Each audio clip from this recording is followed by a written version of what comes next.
మరి సాక్ష్యం చెప్పమన్నారు. 2 మాటలు కూడా నేను వాక్యం చెప్తాను. సాక్ష్యముని కాకినాడ నుంచి వచ్చాము. దేవుడు మమ్మల్ని దీవించి పరిచర్యని దేవుడు అప్పగించారు. సేవ చేస్తున్నాం, దేవుని పరిచర్య. మా గ్రామం ఇక్కడేనండి, మండపేటే, అమ్మాలది. ఇక్కడ సంఘంలో ఎస్ పావులమ్మ గారి చర్చికి వెళ్ళేవాళ్ళు.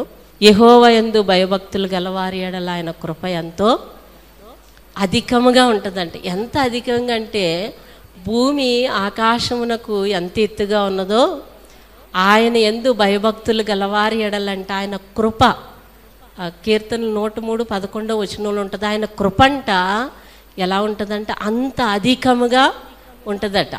ఎవరి యందు భయభక్తులు కలిగి ఉండాలి? దేవుని యందు భయభక్తులు కలిగి ఉండాలి. అలాగే కీర్తనలో 2:11 అనుకుంటాను, గడగడా వణుకుచు మనం ఎవరిని ప్రేమించాలంట? దేవుణ్ణి. గడగడా వణుకుపోవాలంట దేవుని సన్నిధికి వచ్చినప్పుడు, ప్రార్థించినప్పుడు, వాక్యానికి అనగా, దేవుని సన్నిధి అనగా, దైవజనులు అనగా మనకి ఏముండాలంట? భయం ఉండాలంట. భయం లేని భక్తి ఎంత చేసినా వ్యర్థమే. చాలామంది పాముకు భయపడతారు, తేలికి భయపడతారు, శత్రువులకు భయపడతారు, వాళ్ళు ఏమన్నా తిడతారేమో అని. అలాంటి భయాలు ఏం మనం పడక్కర్లేదు. కానీ ఎవరి యందు భయభక్తులు కలిగి ఉండాలంట? దేవుని యందు మనకేముండాలంట? భయం ఉండాలంట, భక్తి ఉండాలంట, వినయ విధేయతలు మనకు ఉండాలంట, భక్తిలో క్రమశిక్షణ మనకు ఉండాలంట. మరి దైవజనులు చూసినట్లయితే ఎప్పుడు భయం కలిగి ఉంటారు. అందుకే దేవుడు ఎంతో ఆశీర్వదించారు. నిజంగా పెట్టేలాగే ఆశీర్వదించారు, చెప్పేలాగే ఆశీర్వదించారు, కొన్ని కుటుంబాలు కట్టేలాగా ఆశీర్వదించారంటే చిన్నప్పటి నుంచి కూడా వారు నాకు తెలుసు కనుక చాలా భయభక్తులు కలిగి దేవుని సన్నిధిలో ఉన్నారు. మనం భయం లేని భక్తి, ఎన్ని ఉపవాసాలు ఉన్నా, ఎంతగా మనం ఏమి ఇచ్చినా సరే వ్యర్థమే. కానీ దేవుని సన్నిధిలో మనకేముండాలంట? గడగడ వణికే అనుభవం ఉండాలంట, భయం ఉండాలంట. దైవజనుల మాట మనం ఏం చేయాలంట? వినాలంట. దైవజనుల మాట మనం వినాలి. నేను ఈరోజు వచ్చే పరిస్థితి కాదు, రాను అసలు. కానీ దేవుడు దైవజనుల్లోంచి ఏం చేస్తారు చెప్పండి?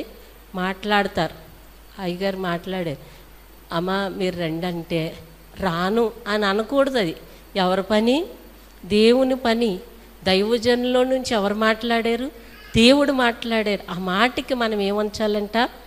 శిరస్సు వంచాలంతే. భయపడాలి. భయభక్తులు గలవారిని దేవుడు ఏం చేస్తారంట? ఆశీర్వదిస్తారంట. ఉపవాస కూడికల్లో మొదటి దినం దేవుడు మీతో హెచ్చరిస్తున్న మాట, నువ్వు ఎంత భయభక్తులు కలిగి ఉంటావో అంత అధికముగా దేవుడు మీ జీవితాల్లో గొప్ప కార్యాలు చేయబోతున్నాడు. హల్లెలూయా.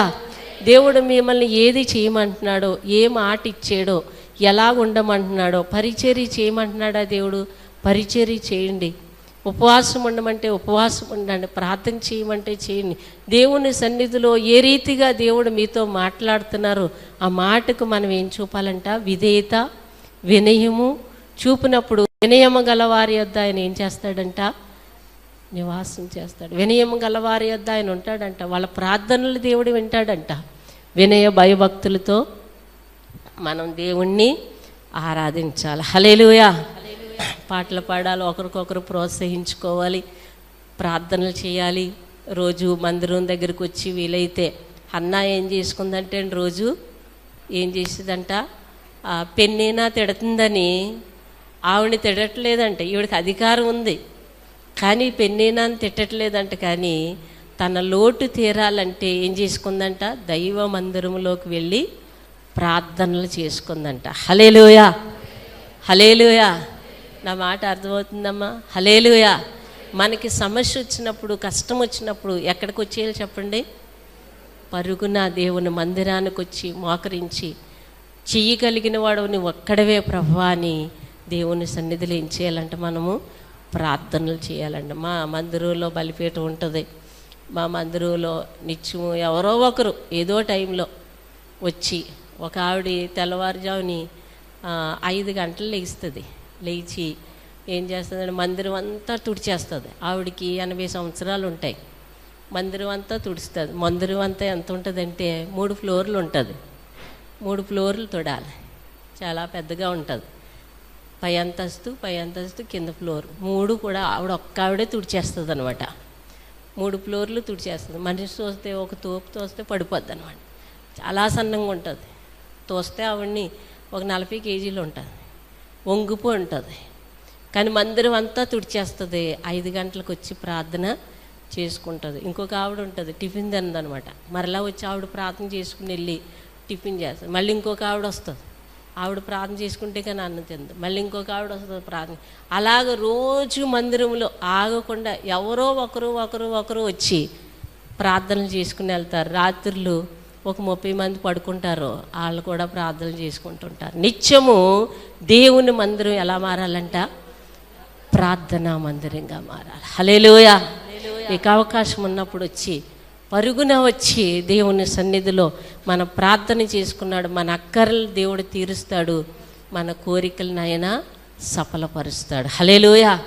మరి దైవజనుల విషయంలో చాలా భయభక్తులు కలిగిన వారు, ప్రార్థన చేసుకున్నవారు. ఒకసారి మేము రమ్మన్నప్పుడు కూడా మా మందిరానికి వచ్చారు. టైం లేదు, వారికి సమయం ఉండదు, ఖాళీ లేదు కూడా ఆ రోజు. కానీ రమ్మనగానే మరి చాలా స్పీడ్గా వచ్చి అక్కడ ప్రార్థన చూసుకుని ఇక్కడికి వచ్చారు. మేము చాలా సంతోషించాం. ఎన్నో కష్టాల్లోంచి వచ్చిన వారు సేవకులు.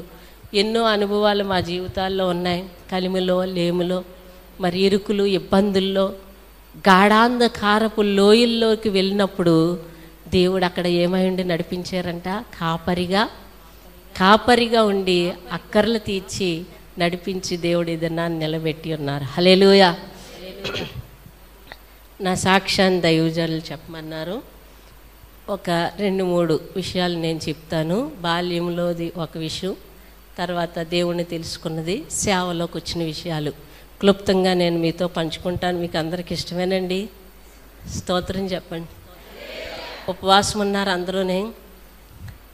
హల్లెలూయా.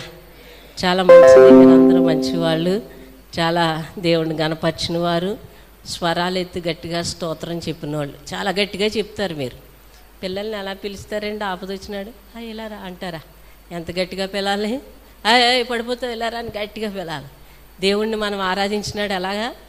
గొంతుకులు గొడవలు దగ్గర పోకూడదు. దేవుని సన్నిధిలో ఆరాధించినప్పుడు ఆయన అంటాడు కదా, భక్తుడు అంటాడు, నేను ఆరాధిస్తుండగా గడప తంబులు పునాదులు ఏమైనాయి అంట?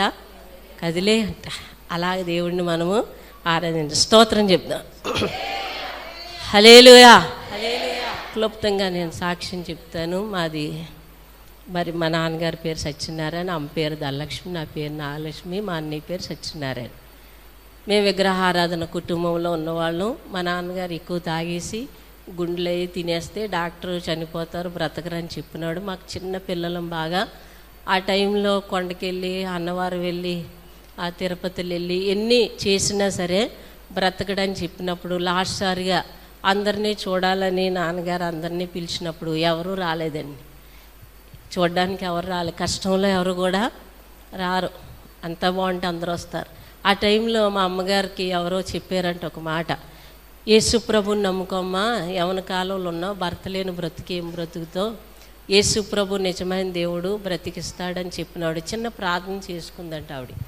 నా భర్తను బ్రతికిస్తే నేను నిన్ను నమ్ముకుంటాను, నువ్వు నిజమైన దేవుడు అయితే నా భర్తను బ్రతికించాను ప్రార్థన చేసుకున్న రాత్రి దేవుడు ఆ కన్నీరు తుడిచి దర్శనమిచ్చి అమ్మతో ఆ గుండెలన్నీ కూడా ఆయన రక్తం చేత కడిగినట్లు నాన్నగారికి అమ్మకు దర్శనం వచ్చిందంట. సేమ్ అదే దర్శనం మా నాన్నగారికి కూడా వచ్చిందంట. ఉదయం లేచేటప్పటికి చక్కగా చురుగ్గా లేచి అన్నమై పెట్టమని తిని ఆరోగ్యంగా ఉండగలిగారంట. దేవుడు అన్నాడంట, నీ భర్తకి నూతన జీవమునిస్తున్నానని చెప్పి స్వరం వినిపించిన తర్వాత దేవుడు ఆయన స్వస్థపరచడం జరిగింది. హల్లెలూయా. తండ్రి అని పిలవగానే ఎవరు వస్తారు చెప్పండి మన దగ్గరికి? ప్రభు వస్తాడు. ప్రభా నువ్వు తప్ప నాకు ఎవరున్నారు తండ్రి, నువ్వు రా ప్రభా, నన్ను కరుణించు, నన్ను స్వస్థపరచు అని పిలవగానే ఏడవగానే మనుషులన్నా ఆలస్యం చేస్తారు, కానీ దేవుడు మాత్రం ఆలస్యం చేసే దేవుడు కాదు. వెంటనే కరుణించే దేవుడు, కృప చూపే దేవుడు. వెంటనే దేవుడు దర్శనమిచ్చి స్వస్థపరిచినప్పుడు దేవుడు ఆయనకు ఆరోగ్యం ఇచ్చినాడు. బాప్తీసం తీసుకున్నారు అమ్మ నాన్న కూడా. తీసుకున్న తర్వాత మరలా మా నాన్నగారు లోకంలోకి వెళ్ళిపోయి మరలా ఎక్కువ తాగేయడం అనమాట. ఎక్కువ తాగేయడం, ఎక్కువగా లోకంలో ఉండడం, మరి సరిగ్గా చూడకపోవడం, మేము చిన్నపిల్లలను తీసుకెళ్ళి ఎక్కడ పడితే అక్కడ పాడేయడమే. పిల్లల్ని అమ్మ లేనప్పుడు తీసుకెళ్ళి నన్ను ఒకసారి బస్ స్టాండ్లో పాడేసాడు పట్టుకెళ్ళి. చిన్నపిల్లని అనమాట. మండపేట నుంచి అమలాపురం తీసుకెళ్ళి అక్కడ వదిలేసి బస్సు ఎక్కేసి వచ్చాడు. నేను అమలాపురం బస్ స్టాండ్లో ఉండిపోయాను. తీసుకొచ్చిన వాళ్ళు ఎవరు లేదు. చిన్నపిల్లని ఏమండం తెలియట్లేదు. ఈలోగా మా అమ్మ ఇలా పిల్లల్ని తీసుకెళ్ళిపోయారు, ఇంటి దగ్గర లేదు పాప అని మా తాతయ్యతో చెప్పినప్పుడు వెంకే నాగన్న గారు ఆయన ఏం చేశాడంటే అమలాపురం వెళ్తే ఆ బస్ స్టాండ్లో మరలా నేను దొరికానంట. హల్లెలూయా. అలాగా చాలా కష్టపెట్టి చాలా ఇబ్బందులు పెట్టినప్పుడు మరలా మా అమ్మగారు అనుకున్నారంటే ఇలా ఉంటే పిల్లల్ని ఏదో చేసేస్తాడని నన్ను తీసుకెళ్ళి మా అమ్మమ్మ గారి ఇంటి దగ్గర విడిచిపెట్టేశారు. తాగిన భర్త. మా పేరు ఏం పేరు అంటే తాగుబోతోడు పిల్లలే. పిల్లలకి ఏ పేరు కూడా ఉండేది కాదనమాట. తాగుబోతోళ్ళు పిల్లలు, విలువ లేని వాళ్ళు, గౌరవం లేని వాళ్ళు. చాలామందిని తక్కువ చూస్తూ ఉంటారనమాట. దేవుడు ఊపురున్న ప్రతి మనిషిని మనం ఏం చేయాలంటే గౌరవించాలి, ప్రేమించాలి. ప్రతి ఒక్కరిని కూడా మనం విలువగానే పిలవాలి, గౌరవించి పిలవాలి. అయితే తాగుబోతోడు పిల్లలు అనేవారు. ఇలా అంటున్నారని చెప్పి ఇలాగ ఎక్కడో దగ్గర పాడేస్తాడని చెప్పి నన్ను తీసుకెళ్ళి అమ్మమ్మ వాళ్ళ ఇంటి దగ్గర వదిలేస్తే అక్కడ వాళ్ళు అన్యులు, విగ్రహారాధికులు, పెద్ద కుటుంబం ఉండేది. వాళ్ళు పూజలు చేసేవారు. నాకు పూజలు అలవాటు చేశారు. పూజలు చేయడం, తర్వాత వాళ్ళతో కలిసి అవన్నీ తినడం. అలాగ నాకు తెలియని వయసు 6 సంవత్సరాల వయసులో అక్కడ వదిలేస్తే 10 సంవత్సరాల వరకు వాళ్ళ దగ్గరే ఉన్నాను. ఒక 4 సంవత్సరాలు ఉన్నాను. 4 సంవత్సరాలు కూడా ఫరోలాగా వాళ్ళు నన్ను చూసేవారు. చాలా కఠినంగా చూడడం. పెద్ద కుటుంబం, చాలా పనులు ఎక్కువ చెప్పేవారు. చాలా పని చేసేదాన్ని అనమాట. క్యారేజీలు పట్టుకెళ్ళడం, వాళ్ళు చెప్పిన పనులు చేయడం, వెట్టి చాకరీలు చేయించుకోవడం. పెద్ద కుటుంబం కనుక వాళ్ళందరూ తినేసేవారు. అన్నం ఉందో లేదో చూసేవారు కాదు. లాస్ట్లో నాకు అన్నం ఉండేది కాదు. చాలా పస్తులు ఉండడం. ఆ చిన్న వయసులో చాలా భయాలు వేస్తూ ఉండేవి నాకు. అన్నం ఉండేది కాదు, ఏముండేది కాదు. కానీ గర్భంలో రూపింపబడలేని ముందే దేవుడు మనల్ని ఏం చేసుకుని ఉన్నాడంట, ఏర్పాటు చేసుకున్నాడంట. హల్లెలూయా. దేవుడు ఎలా ఉంటాడు? ఇంత కష్టంలో దేవుడు నన్ను చూస్తే బాగుండు, ఇలా కష్టపడుతుందని, ఇలా బాధపడుతుందని అనుకునేదాన్ని. కానీ మా అమ్మకి చెప్పకూడదు. అప్పటికే నాతో చాలా బాధపడుతుంది. నేను సంతోషంగా ఉన్నానంటే ఆవిడ సంతోషంగా ఉంటారు కదా అని ఏ విషయం కూడా మా అమ్మగారికి నేను చెప్పేదాన్ని కాదు. చాలా బాధపడేదాన్ని. వాళ్ళు ప్రతి పని చెప్పేవారు. 10 సంవత్సరాల వయసులో ఆ ఇంట్లో బట్టలన్నీ నేనే ఉతకాలి, 4 గేదెలకి నీళ్ళు పెట్టాలి, వాళ్ళకి పొలాలు అన్నాలు పట్టుకెళ్ళాలి. పెద్ద పెద్ద పాములు ఉండేవి. చాలా భయం వేసేస్తూ ఉండేదన్నమాట. చాలా భయంకరమైన పరిస్థితి. అయినప్పటికి కూడా భయం వేస్తుందని అమ్మ దగ్గరికి వెళ్ళడానికి ఉండేది కాదు. అన్నీ ఉండేవాడు. అన్నీ దగ్గరికి వెళ్ళడం, ఎవరికి చెప్పుకోవడానికి ఉండేది కాదు. ఒక్కరిదాన్నే నలిగిపోతూ ఉండేదాన్ని. అటువంటి పరిస్థితుల్లో ప్రభు గాఢాంధకారపు లోయ ఎందుకు ఆ అనుభవం అంటే ఆత్మీయ జీవితంలో దైవజనులుగా మాకు చాలా ధైర్యం అవసరం. ఇంత ధైర్యం రావడానికి దేవుడు అలాంటి అనుభవాల్లోంచి నడిపించారేమో అనుకుంటాను నేను. హల్లెలూయా. అలాగే వెళ్తూ ఉన్నప్పుడు సుసన్నాలు ఉండేదన్నమాట. అక్కడ శవాలను కాల్చేవారు. ఒక్కోసారి కాళ్ళు పైకి లేస్తూ ఉండి, ఒక్కోసారి చిన్న వయసు, ఎంత భయంకరమైన పరిస్థితి, చాలా నలిగిపోయేదాన్ని, చాలా భయపడుతూ ఉండేదాన్ని. కానీ ఎవరు హత్తుకోవాలి మనల్ని? దేవుడే హత్తుకోవాలి, ఎవరో లేరు అక్కడ. అలాంటి పరిస్థితుల్లో దేవుడు నాకు ధైర్యం ఇచ్చేవాడు అనమాట. ఏదో ఒక దేవుడు ఉంటే నాతో మాట్లాడితే బాగుండని ఒక ప్రశ్నగానే ఉండేది తప్ప దేవుడు అని నాకు తెలిసేది కాదు. ప్రార్థన చేసుకోవడం తెలిసేది కాదు. అసలు నాకు జ్ఞానం ఉండేది కాదు. ఎవరితో మాట్లాడడం తెలియదు. ఎప్పుడు కూడా భయంగానే, పెద్దలంటే గౌరవం, వినయం, ఎదిరింపు అనేది తెలియదు. చాలా వినయంతో ఉండేదన్నమాట. అటువంటి పరిస్థితుల్లో అలా లేస్తూ భయం వేస్తూ ఉండేదన్నమాట. ఎందుకు చనిపోతే రైటు, ఇన్ని భయాల ముందు నేను బ్రతికి ఉండడం ఎందుకు అని అనిపిస్తూ ఉండేది. కానీ అప్పుడు మరలా ఆ ఊరి నుంచి మండపేట వచ్చేసారు. నాకు 10 సంవత్సరాల వయసు వచ్చేసరికి మండపేట మా అమ్మమ్మ వాళ్ళు వచ్చేసారు మొత్తానికి. ఇక్కడే ఉన్నప్పుడు నేను ఏఎస్ పౌలమ్మ గారి చర్చికి సహోదరులు తీసుకెళ్ళారు సండే స్కూల్కి తీసుకెళ్ళిన తర్వాత దేవుడు అక్కడ నాతో మాట్లాడాడు. హల్లెలూయా. ఎన్నో కష్టాలు వచ్చి, ఎన్నో శ్రమల్లో వచ్చినప్పుడు దేవుడు అక్కడ నాతో మాట్లాడాడు. యెషయా గ్రంథంలో ఒక మాట 50, స్త్రీ తన బిడ్డను కరుణింపకుండా మరిచినేమో కానీ నేను నిన్ను మర్చిపోనన్నమాట. యెషయా 49, 14, 15, 16 వచనాల్లో ఒక మాట ఉంటుంది, చదవండి అక్కడ. స్త్రీ తన గర్భమును పుట్టిన ఆ, బిడ్డను కరుణింపకుండా తన చంటి పిల్లను మరుచునా ఉమ్, వారైనా మరుచుదురు గాని ఉమ్, నేను నిన్ను మరువను. ఉమ్, చూడుము, ఉమ్. నారచేతుల మీదని నిన్ను చెక్కి ఉన్నాను, నీ ప్రకారములు నిత్యము నా ఎదుటనున్నవి. హల్లెలూయా. ఇక్కడ ఏమన్నా, స్త్రీ తన చంటి బిడ్డను కరుణింపకుండా మర్చిపోతుందా? వాళ్ళైనా మర్చిపోతారు, కానీ నేను నిన్ను మర్చిపోను.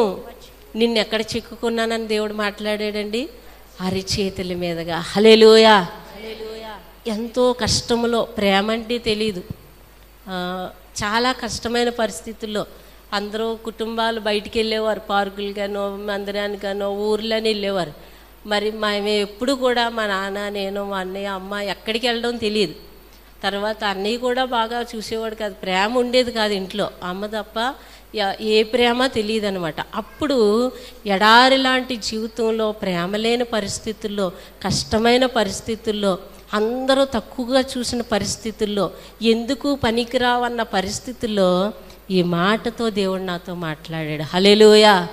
నేను నిన్ను మర్చిపోలేదు, నువ్వు నా తలంపులో ఉన్నావు, నా ఉద్దేశంలో నువ్వు ఉన్నావు, నా ప్రణాళికలో నువ్వు ఉన్నావు.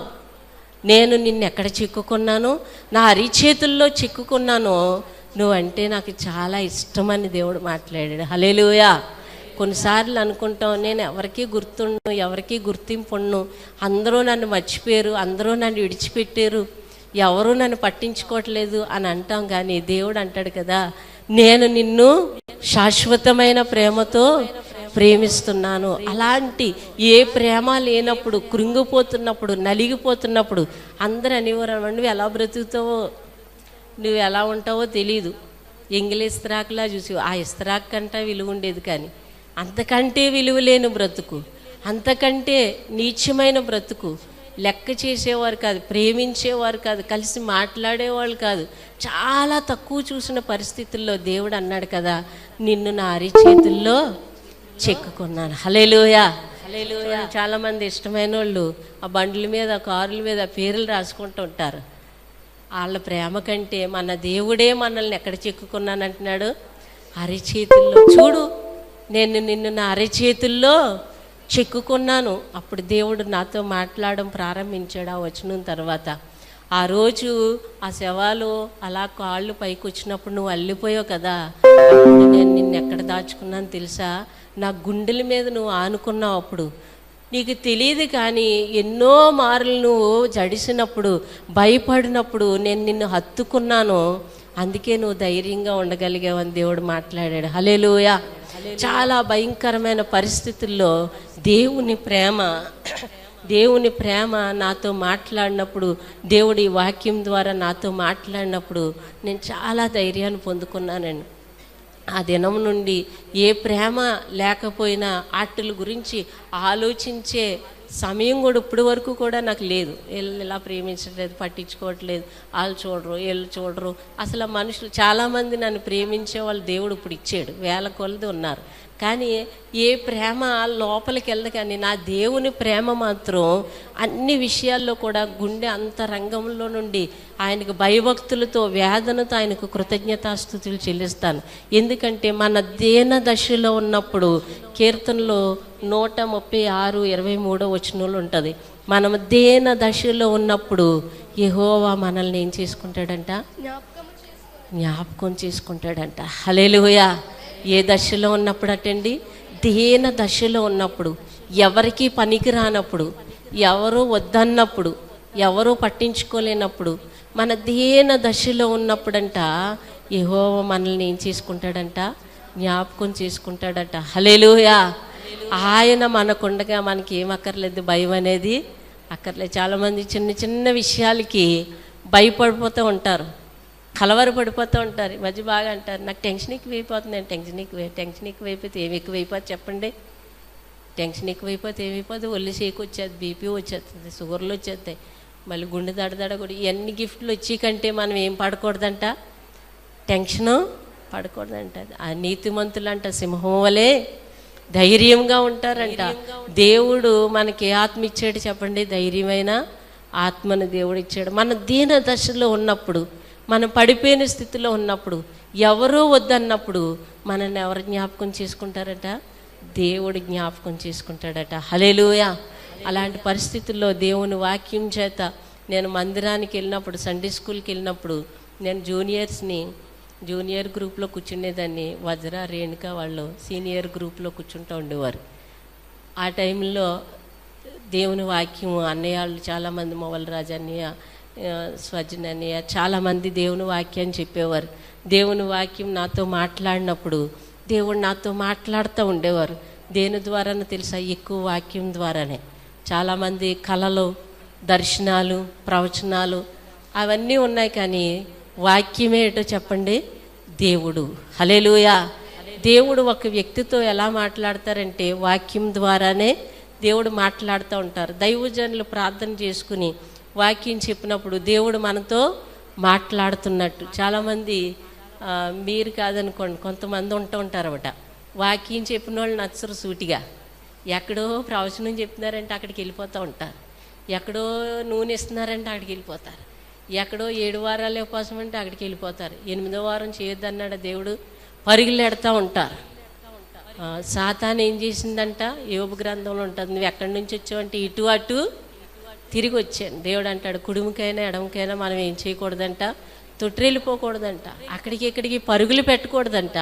నువ్వు ప్రార్థన చేసుకుని దేవుని మందిరానికి వచ్చినప్పుడు దేవుడు తన వాక్యం ద్వారా మనతో సూటిగా మాట్లాడతాడు. హల్లెలూయా. ఈరోజు ఇలా మారడానికి కారణం దేవుని వాక్యమే. ప్రతిదీ నేను వాక్యమే చూసుకుంటాను. ఏదన్నా పని చేయాలన్నా, ఏదన్నా మందిరం కట్టాలన్నా, ఏదైనా సరే దేవుని వాక్యం ద్వారానే దేవుడు మాతో మాట్లాడినప్పుడు ఎన్నో అద్భుతాలు మా జీవితంలో, సేవలో మేము చూడగలిగాం. దేవుడు తన వాక్యం ద్వారా నేను నిన్ను మర్చిపోను, ఎక్కడ చిక్కుకున్నాను అన్నాడండి? అరచేతిలో. ఈరోజు ఇక్కడ చాలామంది దేవుడు నన్ను మర్చిపోయాడేమో, ఇంకా కృంగిపోన్నాను, దేన స్థితిలో ఉన్నాను, అవమానంలో ఉన్నాను, లోటులో ఉన్నాను, నన్ను ఎవరూ చూడలేదని నువ్వు అనుకుంటున్నామో, దేవుడు అంటాడు ఈరోజు నిన్ను నేనేం చేశాను? అరచేతుల్లో చిక్కుకొని ఉన్నాను, నేను నిన్ను మర్చిపోలేదని దేవుడు సెలవిస్తున్నాడు. హల్లెలూయా. దేవుడు మనల్ని మర్చిపోయే దేవుడు కాదు. నేను అలా సండే స్కూల్కి వెళ్తున్నప్పుడు దేవుడు వాక్యం ద్వారా మాట్లాడుతూ ఉండేవాడు. దేవుడు మనం కృంగిపోయినప్పుడు దేవుడు మనతో మాట్లాడి ఆయన మాట ద్వారా మనల్ని ధైర్యపరిచినప్పుడు మనం ఏం చేయాలి చెప్పండి? ఏం చేయాలి? దేవుణ్ణి మనము ప్రేమించాలి. దేవుడు మనల్ని ప్రేమిస్తూ మనతో మాట్లాడుతూ మన కన్నీరు తుడుస్తూ నేనున్నాను నీతో అని చెప్పినప్పుడు మనం ఏమనాలి? నేను నీ పని చేస్తానయ్యా, నేను నీతో ఉంటానయ్యా, నువ్వు తప్ప నాకు ఎవరు వద్దయ్యా అని. కొంతమంది అటు నుండి దేవుని ప్రేమ పొందుకోవడమే కానీ ఇటు నుండి ఒక మాట అయినా చాలామంది చెప్పరనుకుంటాను నేను.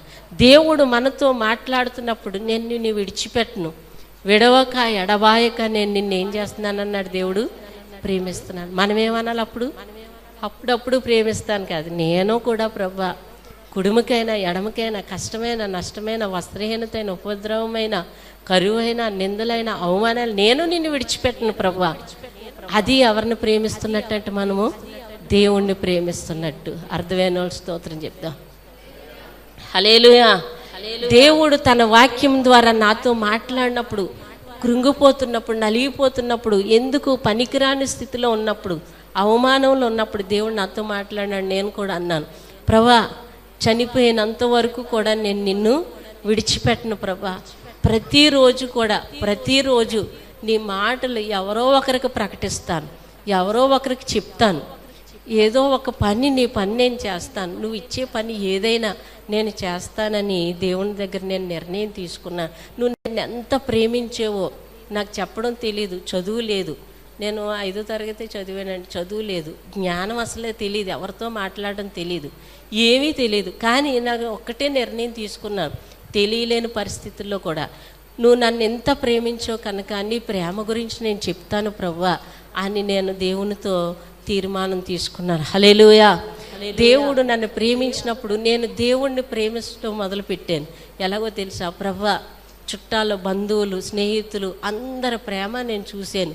ప్రతి ప్రేమ నన్ను గాయపరిచింది, కానీ నీ ప్రేమ అయితే నన్ను హత్తుకుంది కనుక ప్రతిరోజు నేను నీ గురించి ప్రకటిస్తాను ప్రభా, నీ సువార్త ప్రకటిస్తాను, నీ బైబిల్ చదువుకుంటాను, నీ సన్నిధిలో ప్రార్థన చేసుకుంటానని నిర్ణయం తీసుకున్నాను. మా చర్చిలో కాంతమ్మ గారు అని ఒక ఆవిడ ఉండేది, నాగేశ్వర అదే అరుణ వాళ్ళ అమ్మగారు. ఆవిడ సువార్తకి వెళ్తూ ఉండేది. ఆవిడ సువార్తకి వెళ్తూ ఉంటే ఆవిడ కూడా నేను సువార్తకి వెళ్ళేదాన్ని. అప్పుడు 12-11 సంవత్సరాలు నాకు. సువార్తకి వెళ్ళేదాన్ని. అందరూ అనేవారు, నువ్వు చిన్నపిల్లవు, నువ్వెందుకు ఇంటింటికి తిరుగుతున్నావు, నీకు సిగ్గుగా లేదా అనేవారు. సిగ్గు ఏంటి, సిగ్గు అనేదే తెలియదు దేవుని పని చేయడం కోసం. చాలామంది బైబిల్ పట్టుకురావడానికి సిగ్గుపడుతూ ఉంటారు, సాక్ష్యం చెప్పడానికి సిగ్గుపడుతూ ఉంటారు, పాట పాడడానికి సిగ్గుపడుతూ ఉంటారు. దేవుడు అంటాడు కదా, ఈ భూలోకములో నన్ను గురించి నువ్వు ప్రకటించడానికి సిగ్గుపడితే పరలోకములో నా దూతల ఎదుట నేను నిన్ను ఏం చేస్తానన్నాడు, సిగ్గుపరుస్తానన్నాడు. హల్లెలూయా, హల్లెలూయా. చూడండి, మన అమ్మ నాన్న అని చెప్పుకోవడానికి తల్లిదండ్రుల గురించి మనం సిగ్గుపడతామా? ఆయన గురించి చెప్పడానికి ఆయన అంతా సిగ్గు తక్కువైనా సిగ్గుపడ అవసరం లేదు.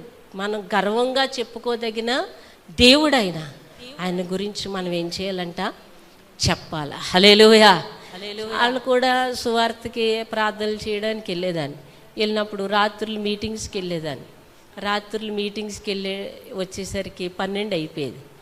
భోజనాలు అవి అక్కడ పెట్టేవారు కాదు. ఇంటికి వచ్చేసరికి భోజనం ఉండేది కాదు. మా నాన్నగారు కూటమికి వెళ్తుంది ఆ అమ్మాయి, రేపు మా పెళ్ళి అవ్వాల్సిన అమ్మాయి. అలా రోడ్లు అట్టుకు తిరుగుతారు మండపేటలో. రాత్రులు తిరిగితే అసలు మంచిది కాదు, అలా తిరిగితే పెళ్ళి అవ్వద్దా, అలా తిరుగుతుందా, అన్నం లేకుండా చేసేస్తే కూటాలు మానేస్తారని చెప్పి నేను అన్నం తినేస్తానేమో అని ఆ అన్నం గుండుగులో ఎంగిల్ చేయలై కడిగేసేవారు. రాత్రులు ఉండేది కాదు, భోజనం లేని రాత్రులు ఉండేవి. తర్వాత తలుపులు వేసేసేవారు. మా అమ్మని నన్ను కూడా బయటికి గెంటేసి ఇంట్లో పడుకొని ఇచ్చేవారు కాదు.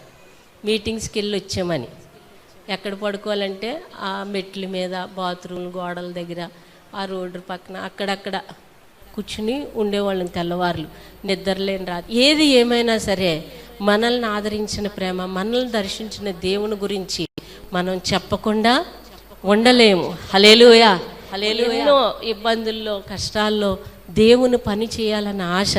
దేవుడు మాట్లాడుతూ ఉండేవాడు, సువార్తకి అలా వెళ్తూ ఉండేదాన్ని. ఒకరోజు దేవుడు మరలా నాతో సూటిగా మాట్లాడాడు. యోహాను రాసిన పత్రిక 2వ అధ్యాయం 15-16 వచనాల్లో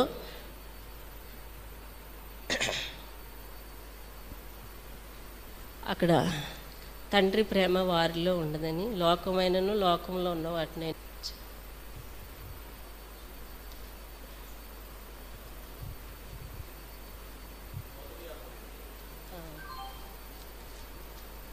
మొదటి యోహాను రాసిన పత్రిక 2వ అధ్యాయము 15-16 వచనాలు. లోకములో ఉన్న వాటినే నన్ను ప్రేమింపకుడి. ఎవడైనా లోకమును ప్రేమించిన ఎడల తండ్రి ప్రేమ వానిలో నుండదు. లోకములో ఉన్నదంతయు అనగా శరీరాశ్రయం, నేత్రాశ్రయం, జీవపుడంబమును తండ్రి వలన పుట్టినవి కావు, అవి లోక సంబంధమైనవే.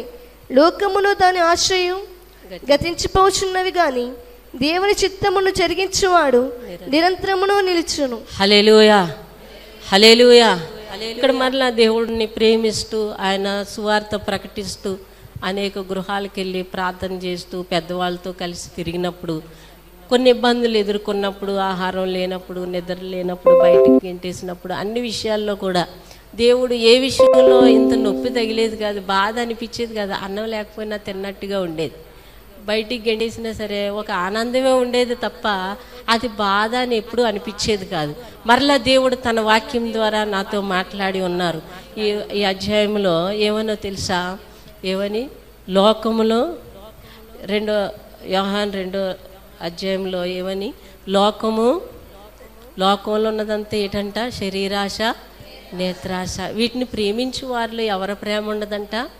తండ్రి ప్రేమ ఉండదంట. ప్రభా, నీ ప్రేమ నాకు కావాలి, నీ ప్రేమను నేను పొందుకోవాలి, అది పరిపూర్ణంగా పొందుకోవాలి, నీ ప్రేమను పొందుకోవడానికి నేను అర్హురాలుగా ఉండాలి ప్రభా అంటే అప్పుడు దేవుడు అన్నాడు అనమాట, నేత్రాశ, శరీరాశ, జీవపుడంబం ఎవరి నుంచి వచ్చినవి కాదు, తండ్రి నుంచి వచ్చినవి కాదు. నాకు ఇదేమో అర్థం కాదు. అప్పుడు దేవుడు అన్నాడు అనమాట, అంటే అందరినీ తీసేయమని నేను చెప్పను, కానీ దేవుడు నాతో మాట్లాడిన మాట, ఈ వస్తువులన్నీ తీసేయమ్మా, నాకు సమర్పించుకోమ్మా, నేను నీకు రెట్టింపు అందాన్ని ఇస్తాను, నేను కోరుకున్నట్లు ఉండాలని నేను ఆశపడుతున్నాను, ఇవన్నీ తీసేయమని దేవుడు మాట్లాడాడండి. హల్లెలూయా. అయితే నేను వస్తువులన్నీ తీసేసాను, బాప్తీసం తీసుకోమని దేవుడు మాట్లాడాడు. బాప్తీసం తీసుకోవడానికి వెళ్ళిపోయాను, బాప్తీసం తీసుకున్నాను, ఇంటికి వచ్చాను. మా అమ్మగారికి చెప్పాను కానీ నాన్నకి చెప్పలేదు. తాగడం కొంత మూర్ఖత్వం ఎక్కువ. దేవుడు అంటే తెలియదు, బిడ్డలంటే ప్రేమ తెలియదు, భార్య అంటే ప్రేమ తెలియదు, ప్రేమ లేనివాడు అనమాట, మూర్ఖంగా ఉండేవాడు. తీసుకున్న తర్వాత బట్టలు బయటికి ఇసిరేసాడు. నువ్వు బాప్తీసం తీసుకుంటావా, అన్ని వస్తువులు తీసేస్తావా, ఇలా ఉంటావా, నువ్వు ఇంట్లో ఉండొద్దని. మళ్ళీ మా అమ్మ వాళ్ళు అక్కడే పక్కనే మళ్ళీ బట్టలు పెట్టుకుని అక్కడికి వెళ్ళిపోయింది. తల్లిదండ్రులు మనల్ని విడిచిపెట్టిన దేవుడు మనల్ని ఏం చేయడంట, విడిచిపెట్టడు. హల్లెలూయా.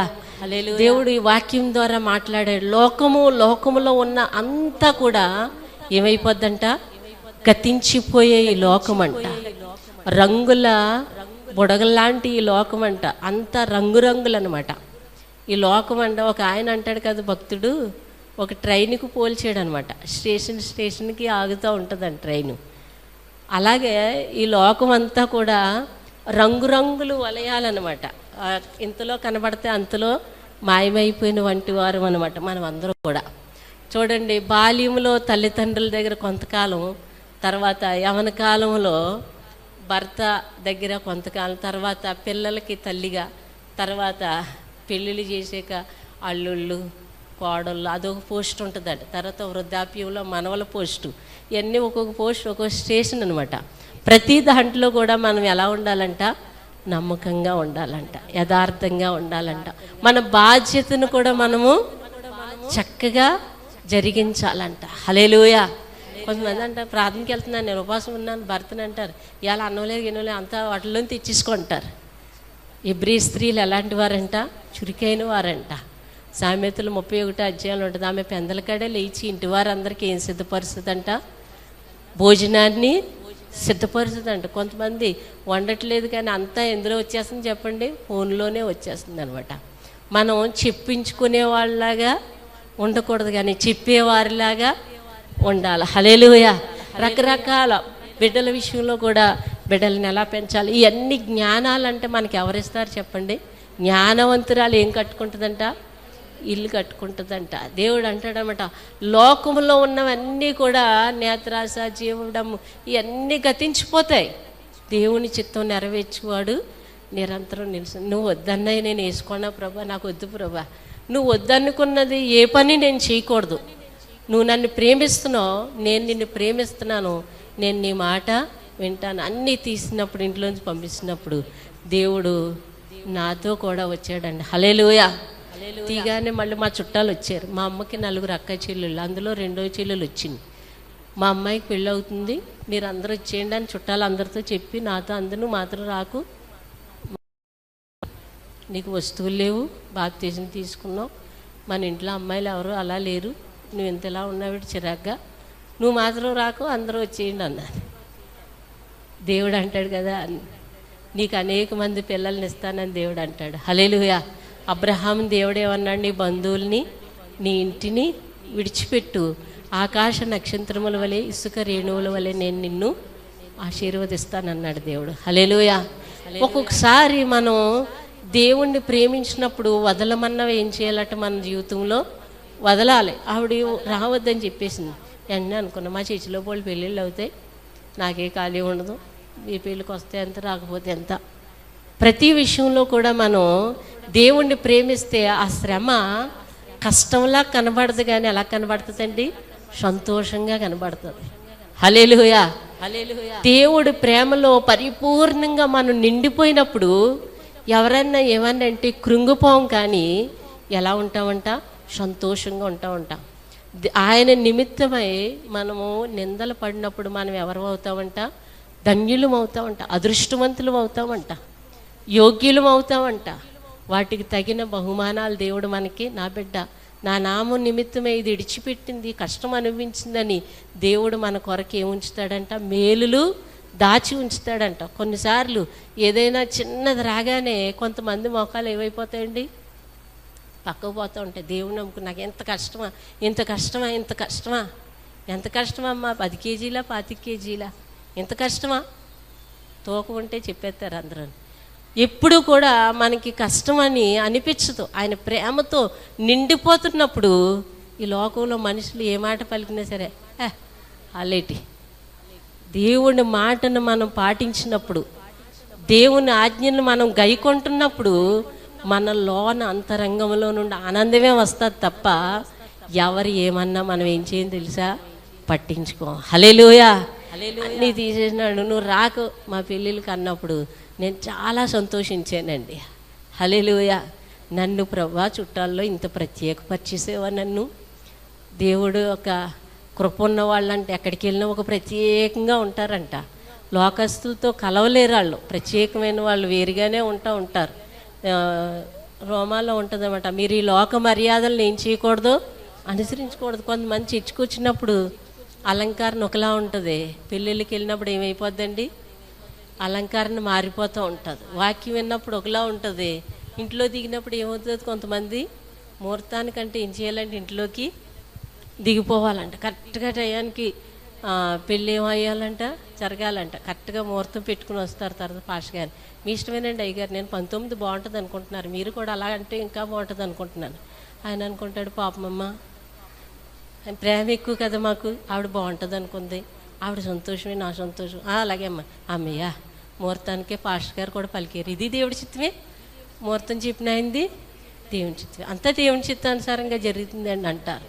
కానీ పైన భక్తి కాదు, కానీ అంతరంగంలో నుండి మనం మాట పలకాలి, పూర్తిగా దేవుని చిత్తానికే మనం లోబడాలి. హల్లెలూయా. హల్లెలూయా. పెళ్ళికి ఒకలాగా, ఇంట్లో ఒకలాగా, మందిరంలో ఒకలాగా.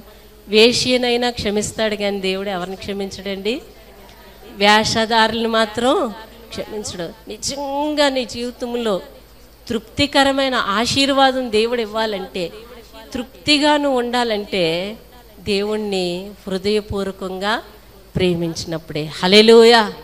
ఎక్కడెక్కడో వెళ్తూ కొంతమంది అన్నీ ఉన్నాయి కానండి మనసులో ఏముంటలేదు, శాంతి ఉండట్లేదు, ఎక్కడో నువ్వు నటిస్తున్నావు, అందుకే నీ జీవితంలో తృప్తి అనేది ఇంకా లేదు. ఎక్కడో నువ్వు ఇంకా దేవుని దగ్గర వంగట్లేదు నువ్వు, అందుకే నీ ఇంట్లో ఇంకా లోటు వెళుతున్నదనమాట. దేవుడు అంటాడనమాట, ఆయనకు పూర్తిగా మనం లోబడినప్పుడు దేవుడు మన కుటుంబాలని ఆశీర్వదిస్తాడు. ఈ లోక మర్యాదలను అనుసరించొద్దు, వాళ్ళు ఏమనుకుంటారో అని బొట్టి తీసుకోవడం, పెళ్ళిళ్ళకి వెళ్ళినాడు మళ్ళీ ఇంటికి రాగానే స్టిక్కర్ తీసేయడం, అలాగ నటించే భక్తులు మనము చేయకూడదు. దేవుడు రమ్మంటే ఇప్పుడు వెళ్ళిపోవాలి.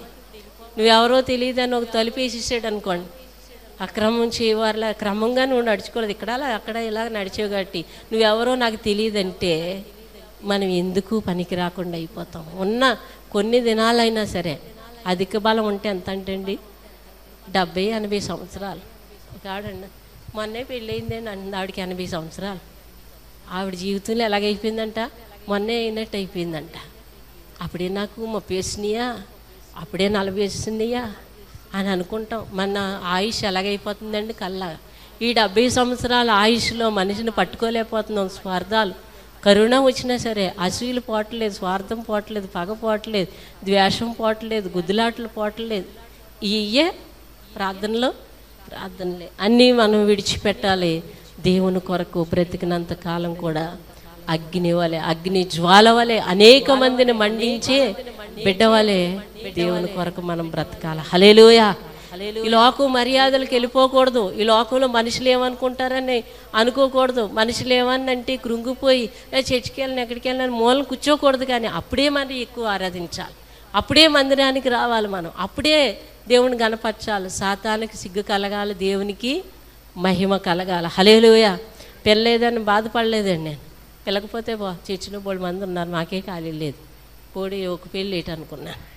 దేవుడు కృపను బట్టి ప్రతి విషయంలో దేవుడు ఆయన్ని ప్రేమించినప్పుడు, ఆయన ఆజ్ఞ గైకొన్నప్పుడు వెన్నంటే ఉండే ఆలోచన ఇచ్చి దేవుడు నడిపిస్తాడు, ధైర్యం ఇచ్చి దేవుడు నడిపిస్తాడు, ఓదారుస్తూ దేవుడు నడిపిస్తాడు. నేను దేవునికి సమర్పించుకున్నాడు, దేవుని సువార్తలో వాడబడుతున్నప్పుడు, దేవుని కొరకు నడుస్తున్నప్పుడు మా మావయ్య వాళ్ళు మా చిన్నాళ్ళు ఇక్కడే ఉంటారండి. వాళ్ళ వీధిలోంచి నన్ను అడవద్దని చెప్పేశారు, ఇంకా ఇసుకుపోయారు అతమాటి. మరి వంతుని దగ్గరికి వీరభద్రపురం సువార్తకి వెళ్ళేవాళ్ళు. వీరభద్రపురం వెళ్ళాలంటే వంతుని దగ్గర నుండి వెళ్ళాలి. వంతుని దగ్గర కరెక్ట్గా మంచి ప్లేస్ కాదు, అది వెళ్ళకూడదు. అలా అనేవారు. అప్పుడు షెడ్లు అక్కడే ఉంటాయి. మా చిన్నాన్నగారు వీరబాబు గారు మెకానికల్ అనమాట. వాళ్ళ దగ్గర నుంచి వెళ్ళాలి అనేవారు. ఈ అమ్మాయి ఇలా సువార్తకి వెళ్తుంది, మాకు సిగ్గేసేస్తుంది, మా ఈదిలో నడకూడదు అమ్మాయి, మా ఇంటికి అడుగు తొక్కకూడదు అని చెప్పేసి ఉమ్ములు వేసేసారండి. నేను వెళ్తూ ఉంటే, చిచ్చి నీకు సిగ్గు లేదా, నువ్వు గోడవా, నువ్వు మనిషివి కదా, నీలాంటి వాళ్ళు మా చుట్టాలని చెప్పుకోవడం సిగ్గని చాలా అసహించుకున్నారు. అప్పుడు ఇంకా ఆనందం వేసింది నాకు. హల్లెలూయా.